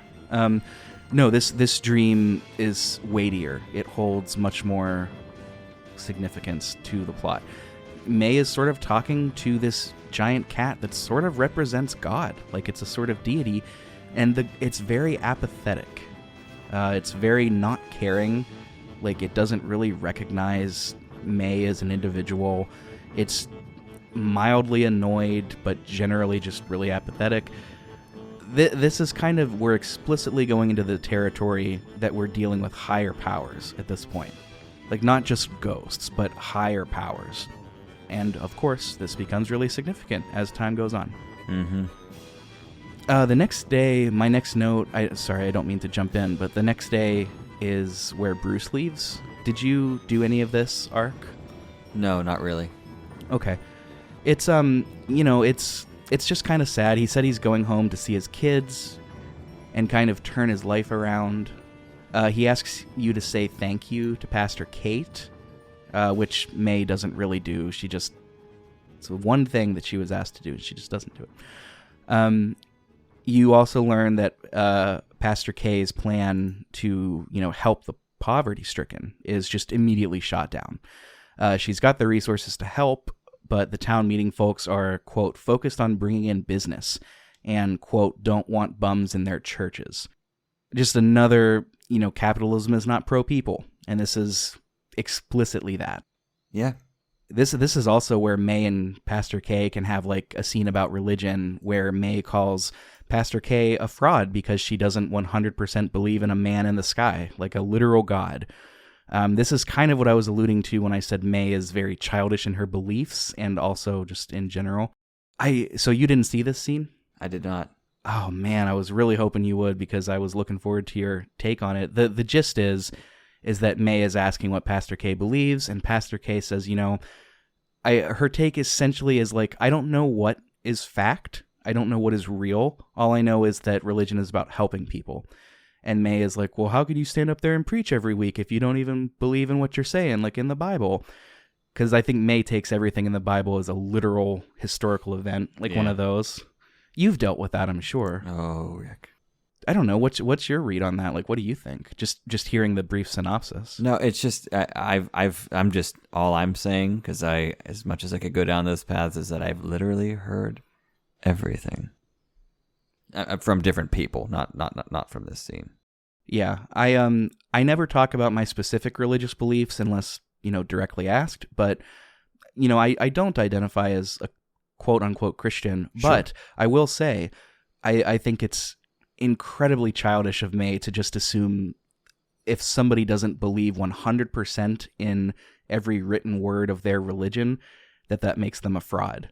That is a profoundly young adult take.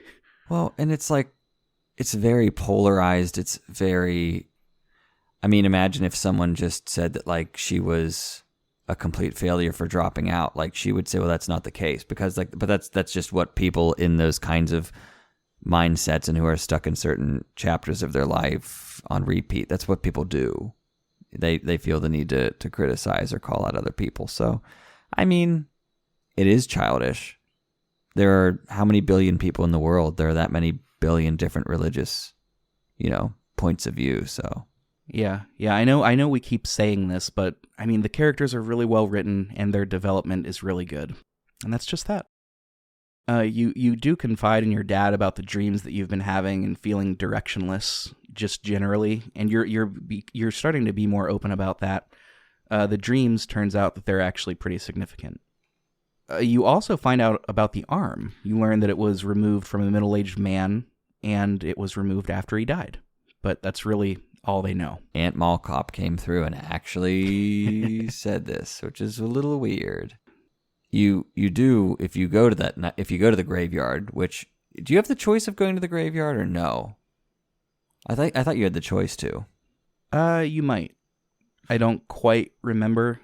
I wrote it in a way that makes it unclear. No, that's okay. I didn't feel like I had a choice because of the choices I made, if you pick up what I'm putting down from the investigative point. But anyhow, when you're there, you a sinkhole, which there are a lot of in Possum Springs, like potholes here. You do end up accidentally kind of opening little Joe's grave, and it's kind of gnarly and traumatizing. It's really traumatizing, and one of the things that they zoom in on, because you see the skull front and center, you see that little Joe presumably died of a head wound, what looks like a shot to the head. So it's not the mining accident necessarily that we've been hearing about. Yeah, it's suspicious, isn't it? There's another creepy figure watching you here as well. You go home and you sort of tell everybody about what happened, about the sinkhole, about little Joe, about having this super bad headache that makes you real fuzzy. And, you know, everybody's telling you, like, you look really exhausted, like you need to rest, but we're your friends, so we're going to help you. So they offer, as a group, to go beyond the fence and check out what's going on with this ghost.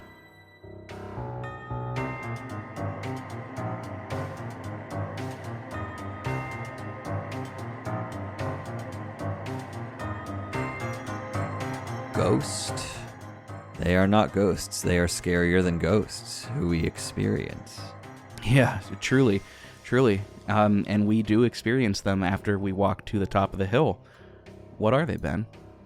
They're townspeople in cloaks, which I know you and I immediately went KKK kind of thoughts. At least that's the kind of organization I immediately thought of. Yeah, I mean, yeah. It's they don't seem to be racially motivated. No, I don't think. But they are about. I mean, there's like, well, we'll get to a lot of things, but they are definitely motivated by kind of keeping the town as the same as possible. Yeah, it gets a little bit well, not a little bit. It gets very on the nose, like with the theming, but it's a cult. It is no a cult. two ways about it. And after you, please. I was going to say what we end up walking in on, or walking toward them for, is that they are. I wouldn't say it's a ritual, but there's somebody who has messed up with leaving the arm in a place that it was found. Yeah. And they're punishing him. Yeah. It was unclear to me whether it was like a torture or like they're removing one of his limbs or killing him. I think killing him, but they're saying that, you know, we've got to punish you because you made this pretty big mistake.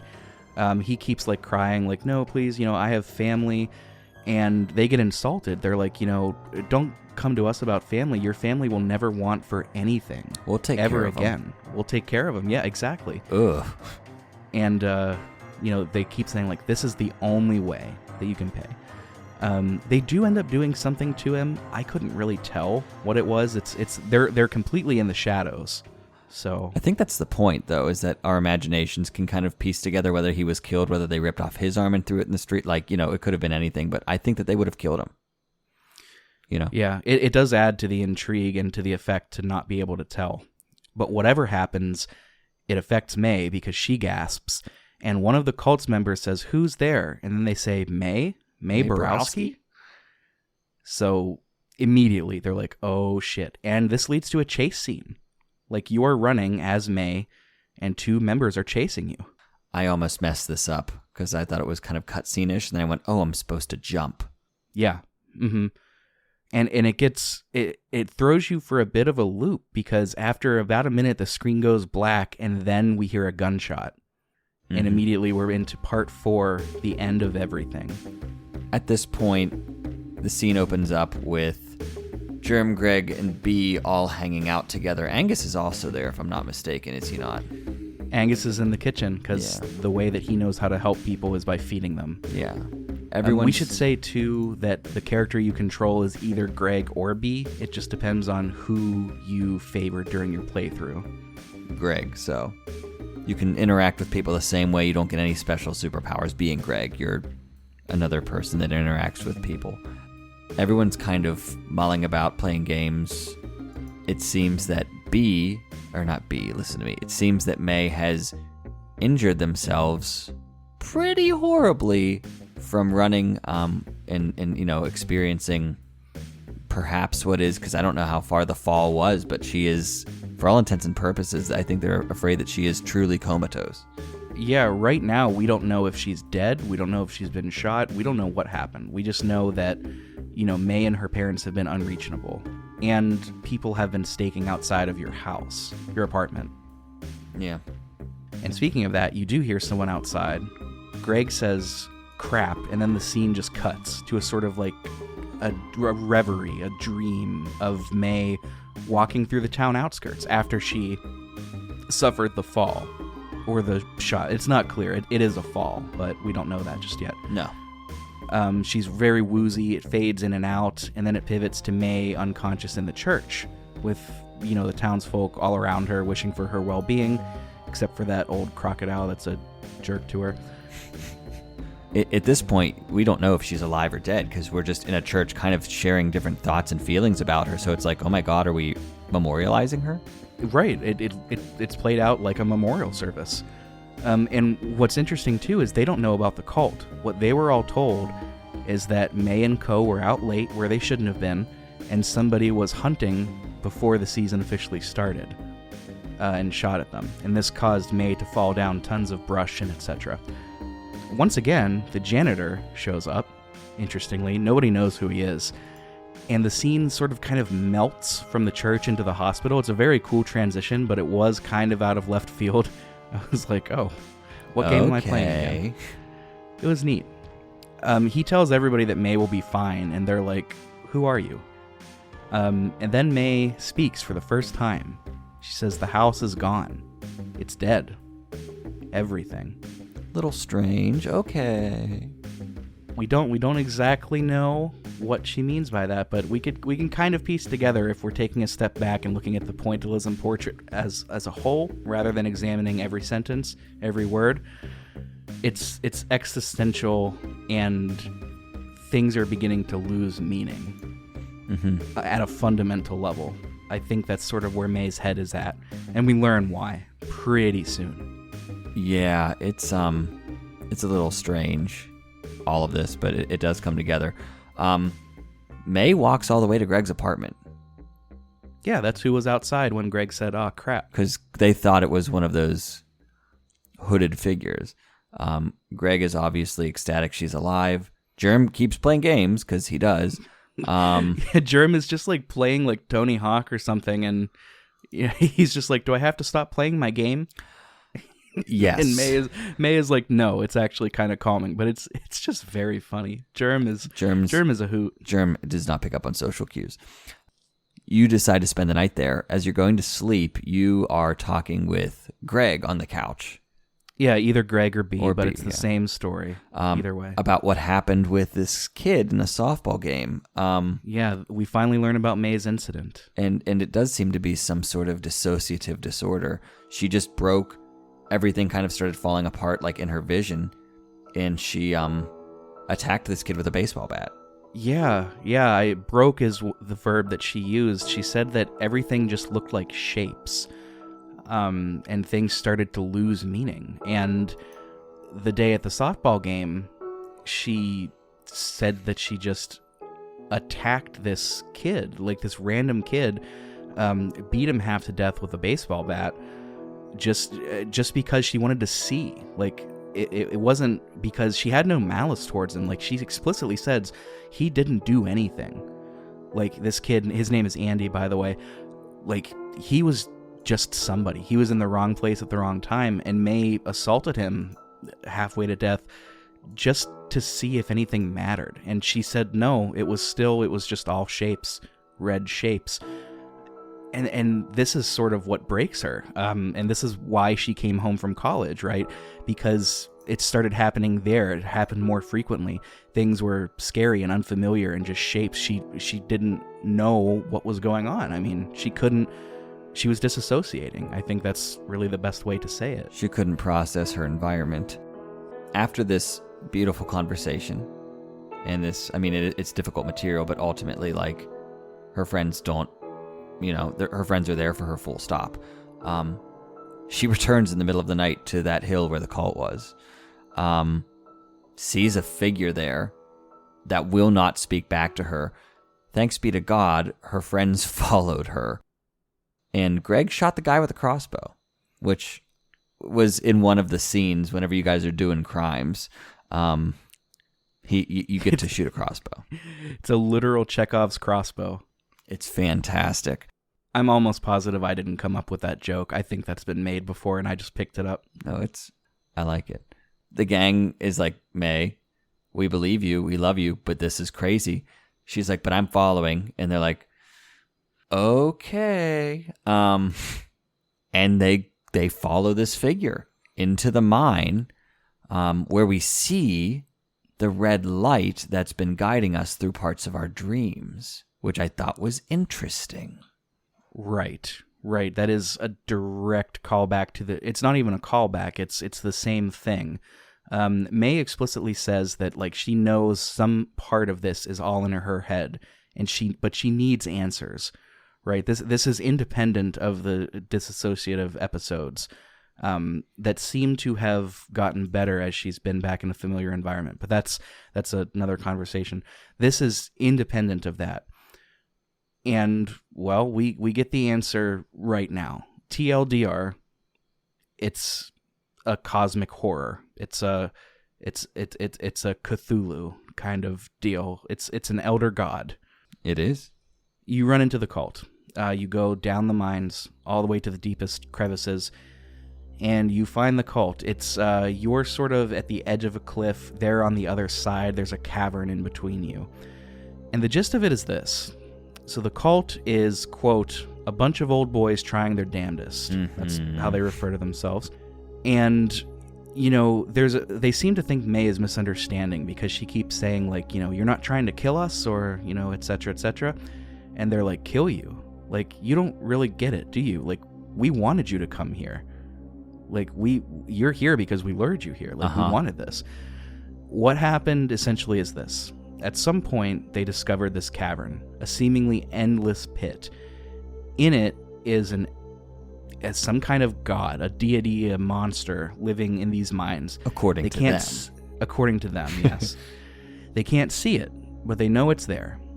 And they say that if it doesn't receive a sacrifice, bad things happen to the town.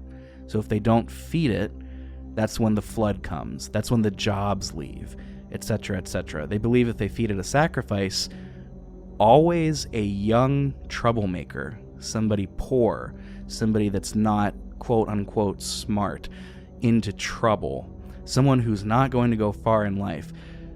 If they sacrifice them, their town will be prosperous. It's like they were, quote, getting younger, more money coming in, etc.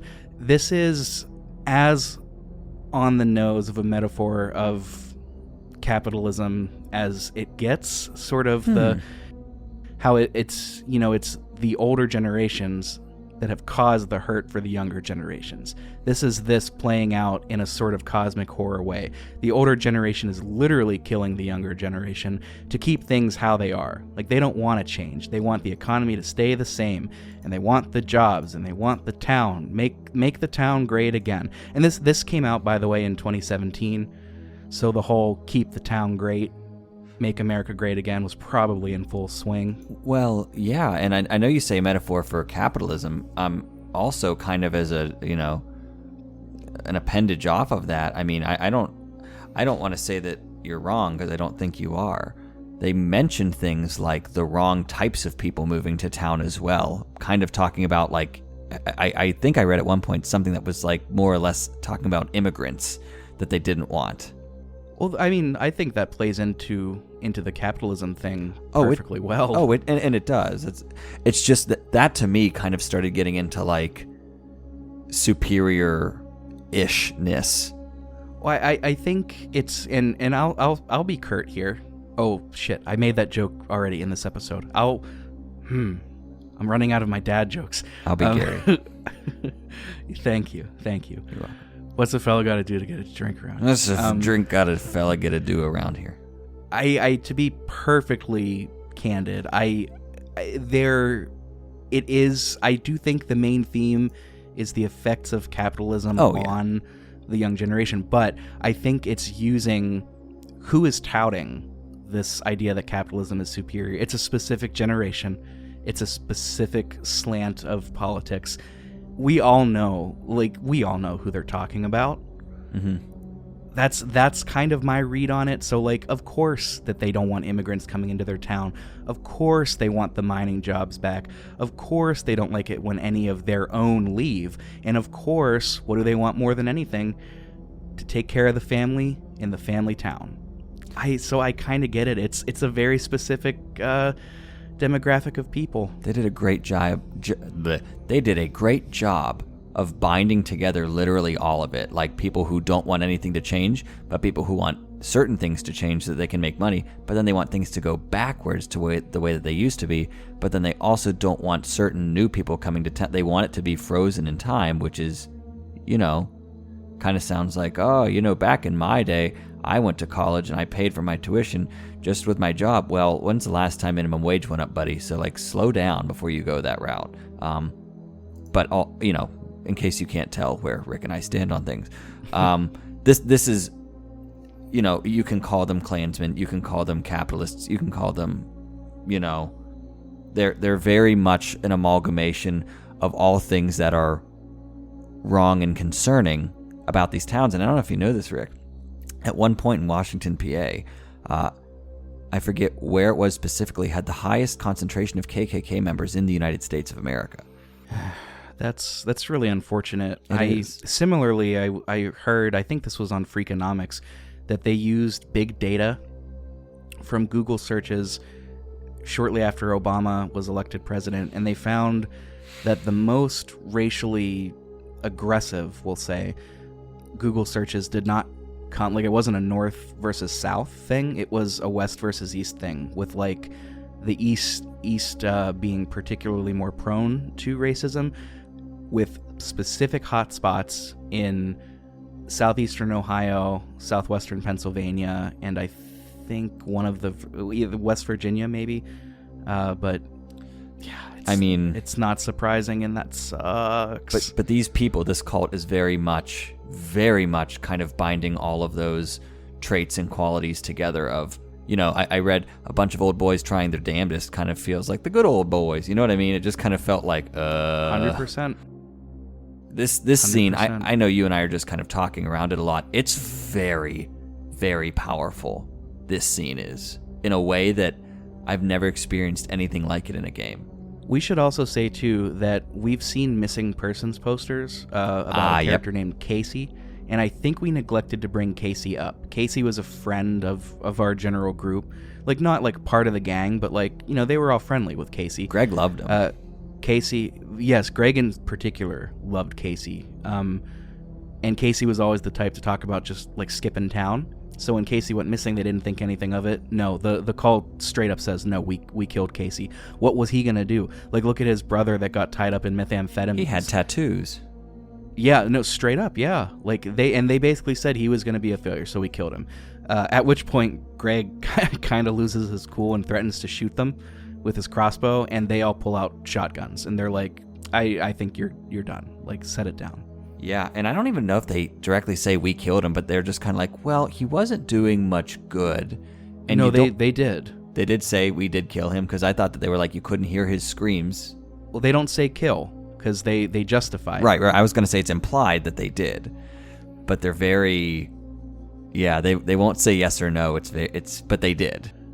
Just pushing us forward a little bit, it ends with the cult weirdly asking you to take over. Ugh. They say, we can't survive forever. They need young blood to keep our town great. Again, a little bit heavy-handed, but, of course, the group says no. Like, they go to leave. And the cult says, you're free to leave. Like, take some time to think this over. Just remember, we know who you are, not vice versa.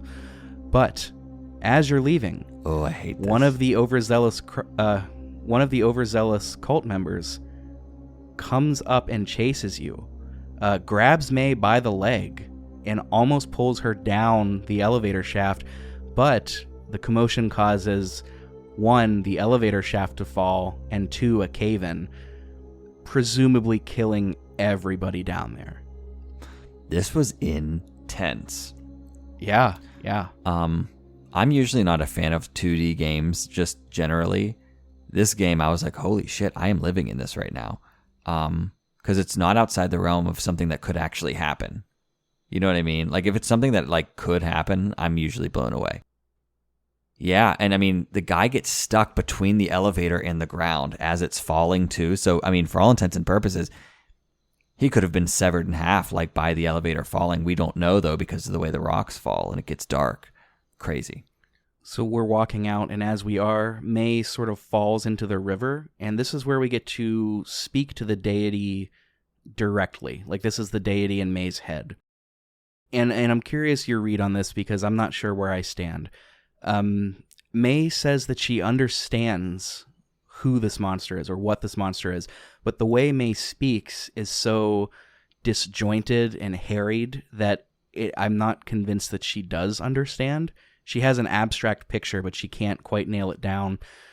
But it culminates in this idea that she says what she wants more than anything is for when this is all taken away, you know, her life, her friends, leaving her town, whatever the case is, when it all goes away, she wants it to hurt. And she wants it to hurt bad, because then she'll know it means something. Mm-hmm. It's very powerful. The thing that I don't understand is, I don't think, and maybe you could help corroborate with me on this, is the cosmic entity just a choice, or does it mean anything? I can't parse out a meaning. You know, I think this existed as a plot device with the dreams, because this monster was putting the dreams into May's brain. Ever since her granddad died, it used that as an opportunity to get in there. And it was, you know, helping drive this point forward to the cult. But I don't know that it has significance beyond that. I don't know. What do you think? I feel like this could be, I mean, I don't know. I don't know, really. This could be May's way of dealing with things, is talking to these entities, for all we know, to these sorts of things. I think in a lot of ways, this is May's greatest growing point. Because, like, here she 100%. is. Here she is facing, for all we know, like, she felt like she's been through everything, and we're like, okay, then she falls into a sinkhole underwater, is what it looks like. Like, oh, she's going to drown. Like, this is how she goes. Because she's already lost in a cave underground. And she says all these things like, when everything ends, I want it to hurt. And she says a lot of things kind of in a similar realm, similar subject matter. It's one of those things, Rick, where like when I think about my own belief in God and in deities and so forth, I have my own thoughts, feelings, personal, private relationships, one could call them. I don't know. But like in this moment, I don't think May knows, and I think that's the point. Like, I don't think May is someone who, you know, you have May who on one hand was saying things like, if you don't believe in 100% of what you know, are into, you're a fraud. Says this to Pastor K. And here is May literally like out of her mind from exhaustion and everything else. And I think in a sense is having a conversation with, in a sense, with herself. Liberating herself, growing, say, you know, kind of like whenever you give yourself a good pep talk in the mirror, only it's a little bit more of like a fever dream. I think that's a good take on it, especially the point being, you know, May accusing Pastor K of being a hypocrite or a fraud, and now May coming to realize that no, you know, because May also repeatedly, when she tries to explain this, she'll get 2 sentences in and then say, I lost it. Mm-hmm. So it is really driving that point home. I agree with you. I think this might be her biggest point of character growth, this end here, because everything after this has a much more somber tone. It's a good tone, and you can tell that, for me, at least, in what's coming, it feels bright to me, but it feels bright not in a joyous way, but like in a, there is peace in her not knowing things. Yeah. You're able to get out of the mine largely thanks to Germ, who comes to help out, because he just lives there. He's like, I live here. And May is like, do you have any, what does she say? Do you have any rope? Or, yeah, I think it's a rope. Because you climb out of the well. Yeah. And he's like, yeah. And then a beat passes, and she's like, can you go get it? And he's like, yeah. I love Germ. Germ is perfectly written. Perfectly written. Straight up. He's so good. You head home, and this starts the epilogue that sort of just wraps everything up. Stars. So when you talk with your mom in the morning, as you are wont to do, and you agree to talk with her and your dad about the whole school incident, the disassociative events, etc. We don't get to see that talk, unfortunately. But you go outside, your dad is off today. So this is the scene I was talking about. What happened in this scene for you? With talking to the dad? Your dad. Yeah. Well, I didn't find the tooth, but I did talk with him, and he was like, yeah, we could have I think breakfast for dinner was brought up. I think if you don't find the tooth, he talks about how he quit his job, right? I think so, because he's looking for a new job at that point, yeah. Yeah. It's kind of like, a good for you for like, because your boss kind of sucked, but now you're out of job. So yeah, that is exactly what if you happened. find the tooth, your dad's still, he talks about, I think he does he says he told his boss to shove it. And if you find the tooth, you're like, hey, Dad, check this out. I found this. And you give it to him. And he immediately knows what it is. Because he says, like, really? Are you sure? So he knows. And this is where, like, he goes on this tangent about how it's a very touching tangent. It's about how, like, jobs are supposed to feed people. Jobs are supposed to give you the ability to support a family. Jobs are supposed to help the community, et cetera, et cetera. But they don't do that. They just break the backs of the workers and, like, nothing good. It's exactly what you would expect from this game. And when you hand him the tooth, he knows what it is, and he says, May, honey, you'll come down and pick it with us if we walk out. And then May is like, I will breathe fire, Dad. Great line. And the reason that this is so touching to me is because, like, if you think of the tooth as a symbol, right? What does it represent? Nobody, like, May didn't know what it was. This symbol doesn't mean anything to current day Possum Springs. But what did it mean before? It meant unionization. It meant the rights of workers. It meant human rights in a sense. And it's losing its meaning. But her dad remembers. And this represents change. This represents a new hope. It absolutely This is a new start. And it's beautiful. Especially after he's just like, I'm not going to take this shit anymore at my current job. Gets this tooth, and it's like, oh yeah. Never forget why you're here. Like, what the unions have done for you. It's amazing. As soon as, like, because I liked this scene at first, and then when I thought about the tooth as a symbol, I was like, holy shit, like, this is amazing. I wish I would have found it. I wish I would have found it, but I'm glad you did. You're wrapping up. You could talk to Pastor K. You see the janitor one last time, who knows your name. It's never confirmed what this guy is, but, I mean, we've all seen the omniscient janitor trope. I think it's pretty clear that it's that. It is what it is. A new taco place has moved in and replaced Possibilities. You could think of this as a sort of physical representation of life always moving forward in small towns and new money always, coming in and gentrification. Or you could just think of it as a taco place that has come in. I think both are perfectly fine. The day ends, you go to band practice, and you and Greg are there talking about the events, what happened. You're coming to terms with the fact that, this happened and now everything's different.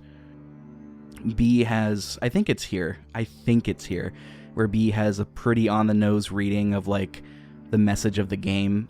I didn't get it. That is to say, I didn't see it. But I'm almost certain it occurs here if B was your preferred route.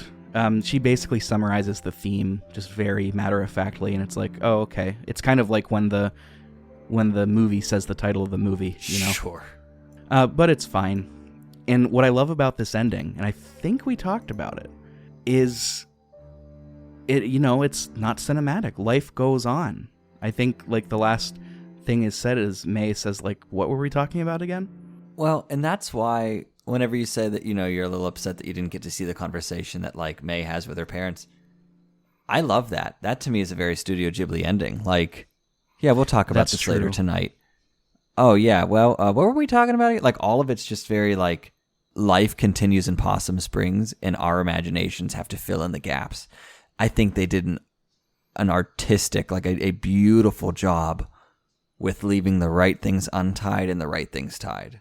And it's kind of bittersweet, right? Because we know as things continue, we know they're going to largely be the same.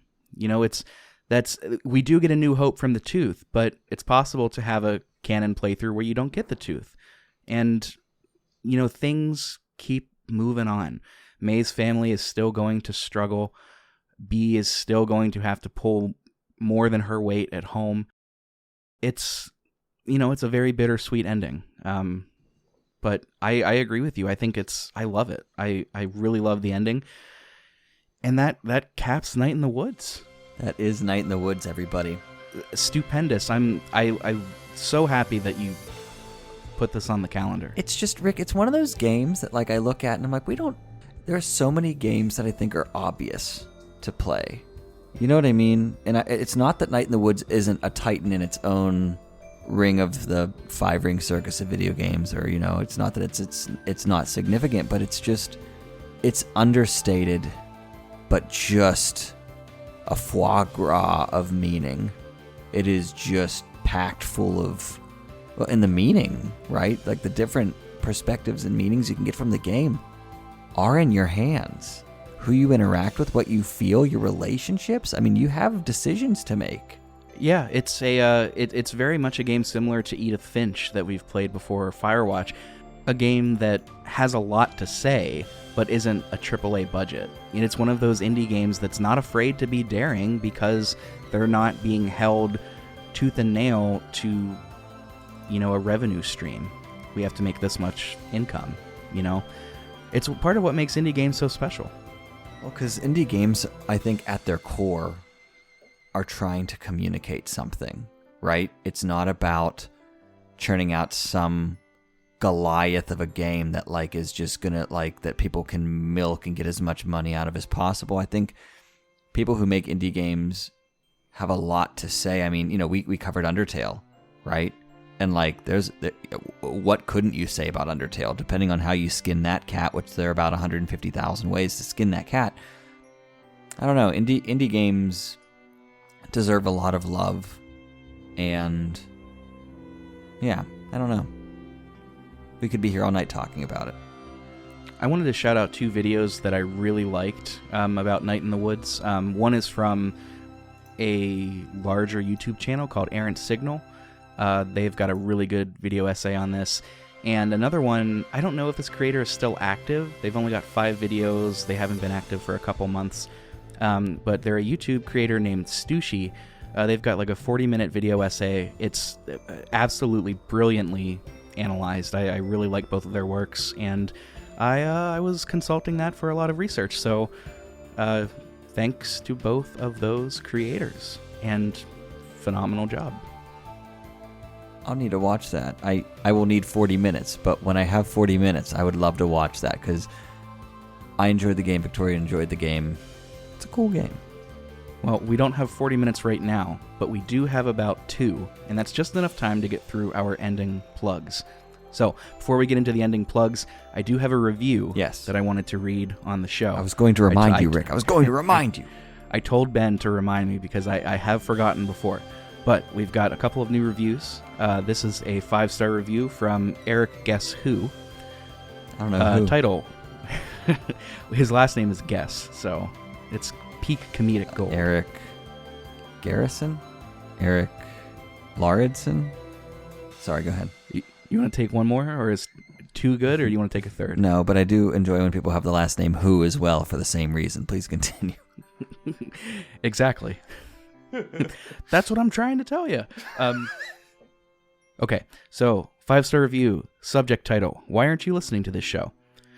You have no excuse. If you have even a passing interest in video games, you should be listening to Pixel Project Radio. Not to mention the buttery smooth voices of Rick and Ben will make even your worst days instantly better. And that is our friend Eric from the Unlockables podcast. The Unlockables podcast. I use margarine, not butter, but thank you so much. Ben is famous in our Discord for having an ASMR type voice. I'm sorry, what? Exactly. Yeah, you know what the fans want. Is that actually a thing that I've missed out on? Oh, yeah. How about that? Well, I'm going to bless everyone with Harry Styles. While Ben is blessing, let me tell you where you can find us on the internet. So, as always, you can find us on Instagram and Twitter. If you search Pixel Project Radio, you'll see us come up right away. We've also got a Patreon. So, our Patreon is patreon.com/pixelprojectradio.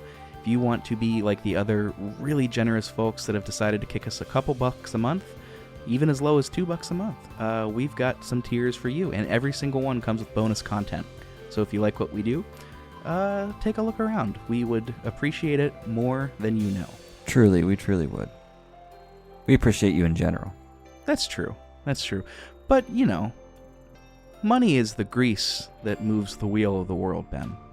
I thought it We're was not saying blood. that we love our patrons more, but let's just say they're not getting locked in the pantry. Ouch. Is that too much? That hurt me a little bit, but I'm okay. I thought it was a funny callback joke to the episode. Should I edit this out? No, you should leave this in because you know what? For those They keeping know we're joking. Exactly, and for those keeping score at home, they'll go, "Wait, did I miss something? Oh, I guess you did. You better go back and listen for the locked in the pantry joke." It's not really a joke. No, it's more very of a tragic sad. experience. It is, but we don't mean it, so there. We've also got an email. You could reach us there, pixelprojectradio@gmail.com. And I believe... Oh, and our Discord server, of course. You can find all of these links in our episode description. So I'll throw them all up in there. Don't throw up. I'll do my best. Okay, good. I don't have to meet my ex Cole, so I'm not gonna need to drink, which means I probably won't throw up or cause a scene. Well, since Ben said fair, right into the microphone with the dulcet, mellifluous tones of those pipes, that can only mean that the episode has concluded. So, Night in the Woods, play the game. My name, as ever, is Rick Firestone. My name is Ben Bugale, and we hope that you will be hearing from us again real soon.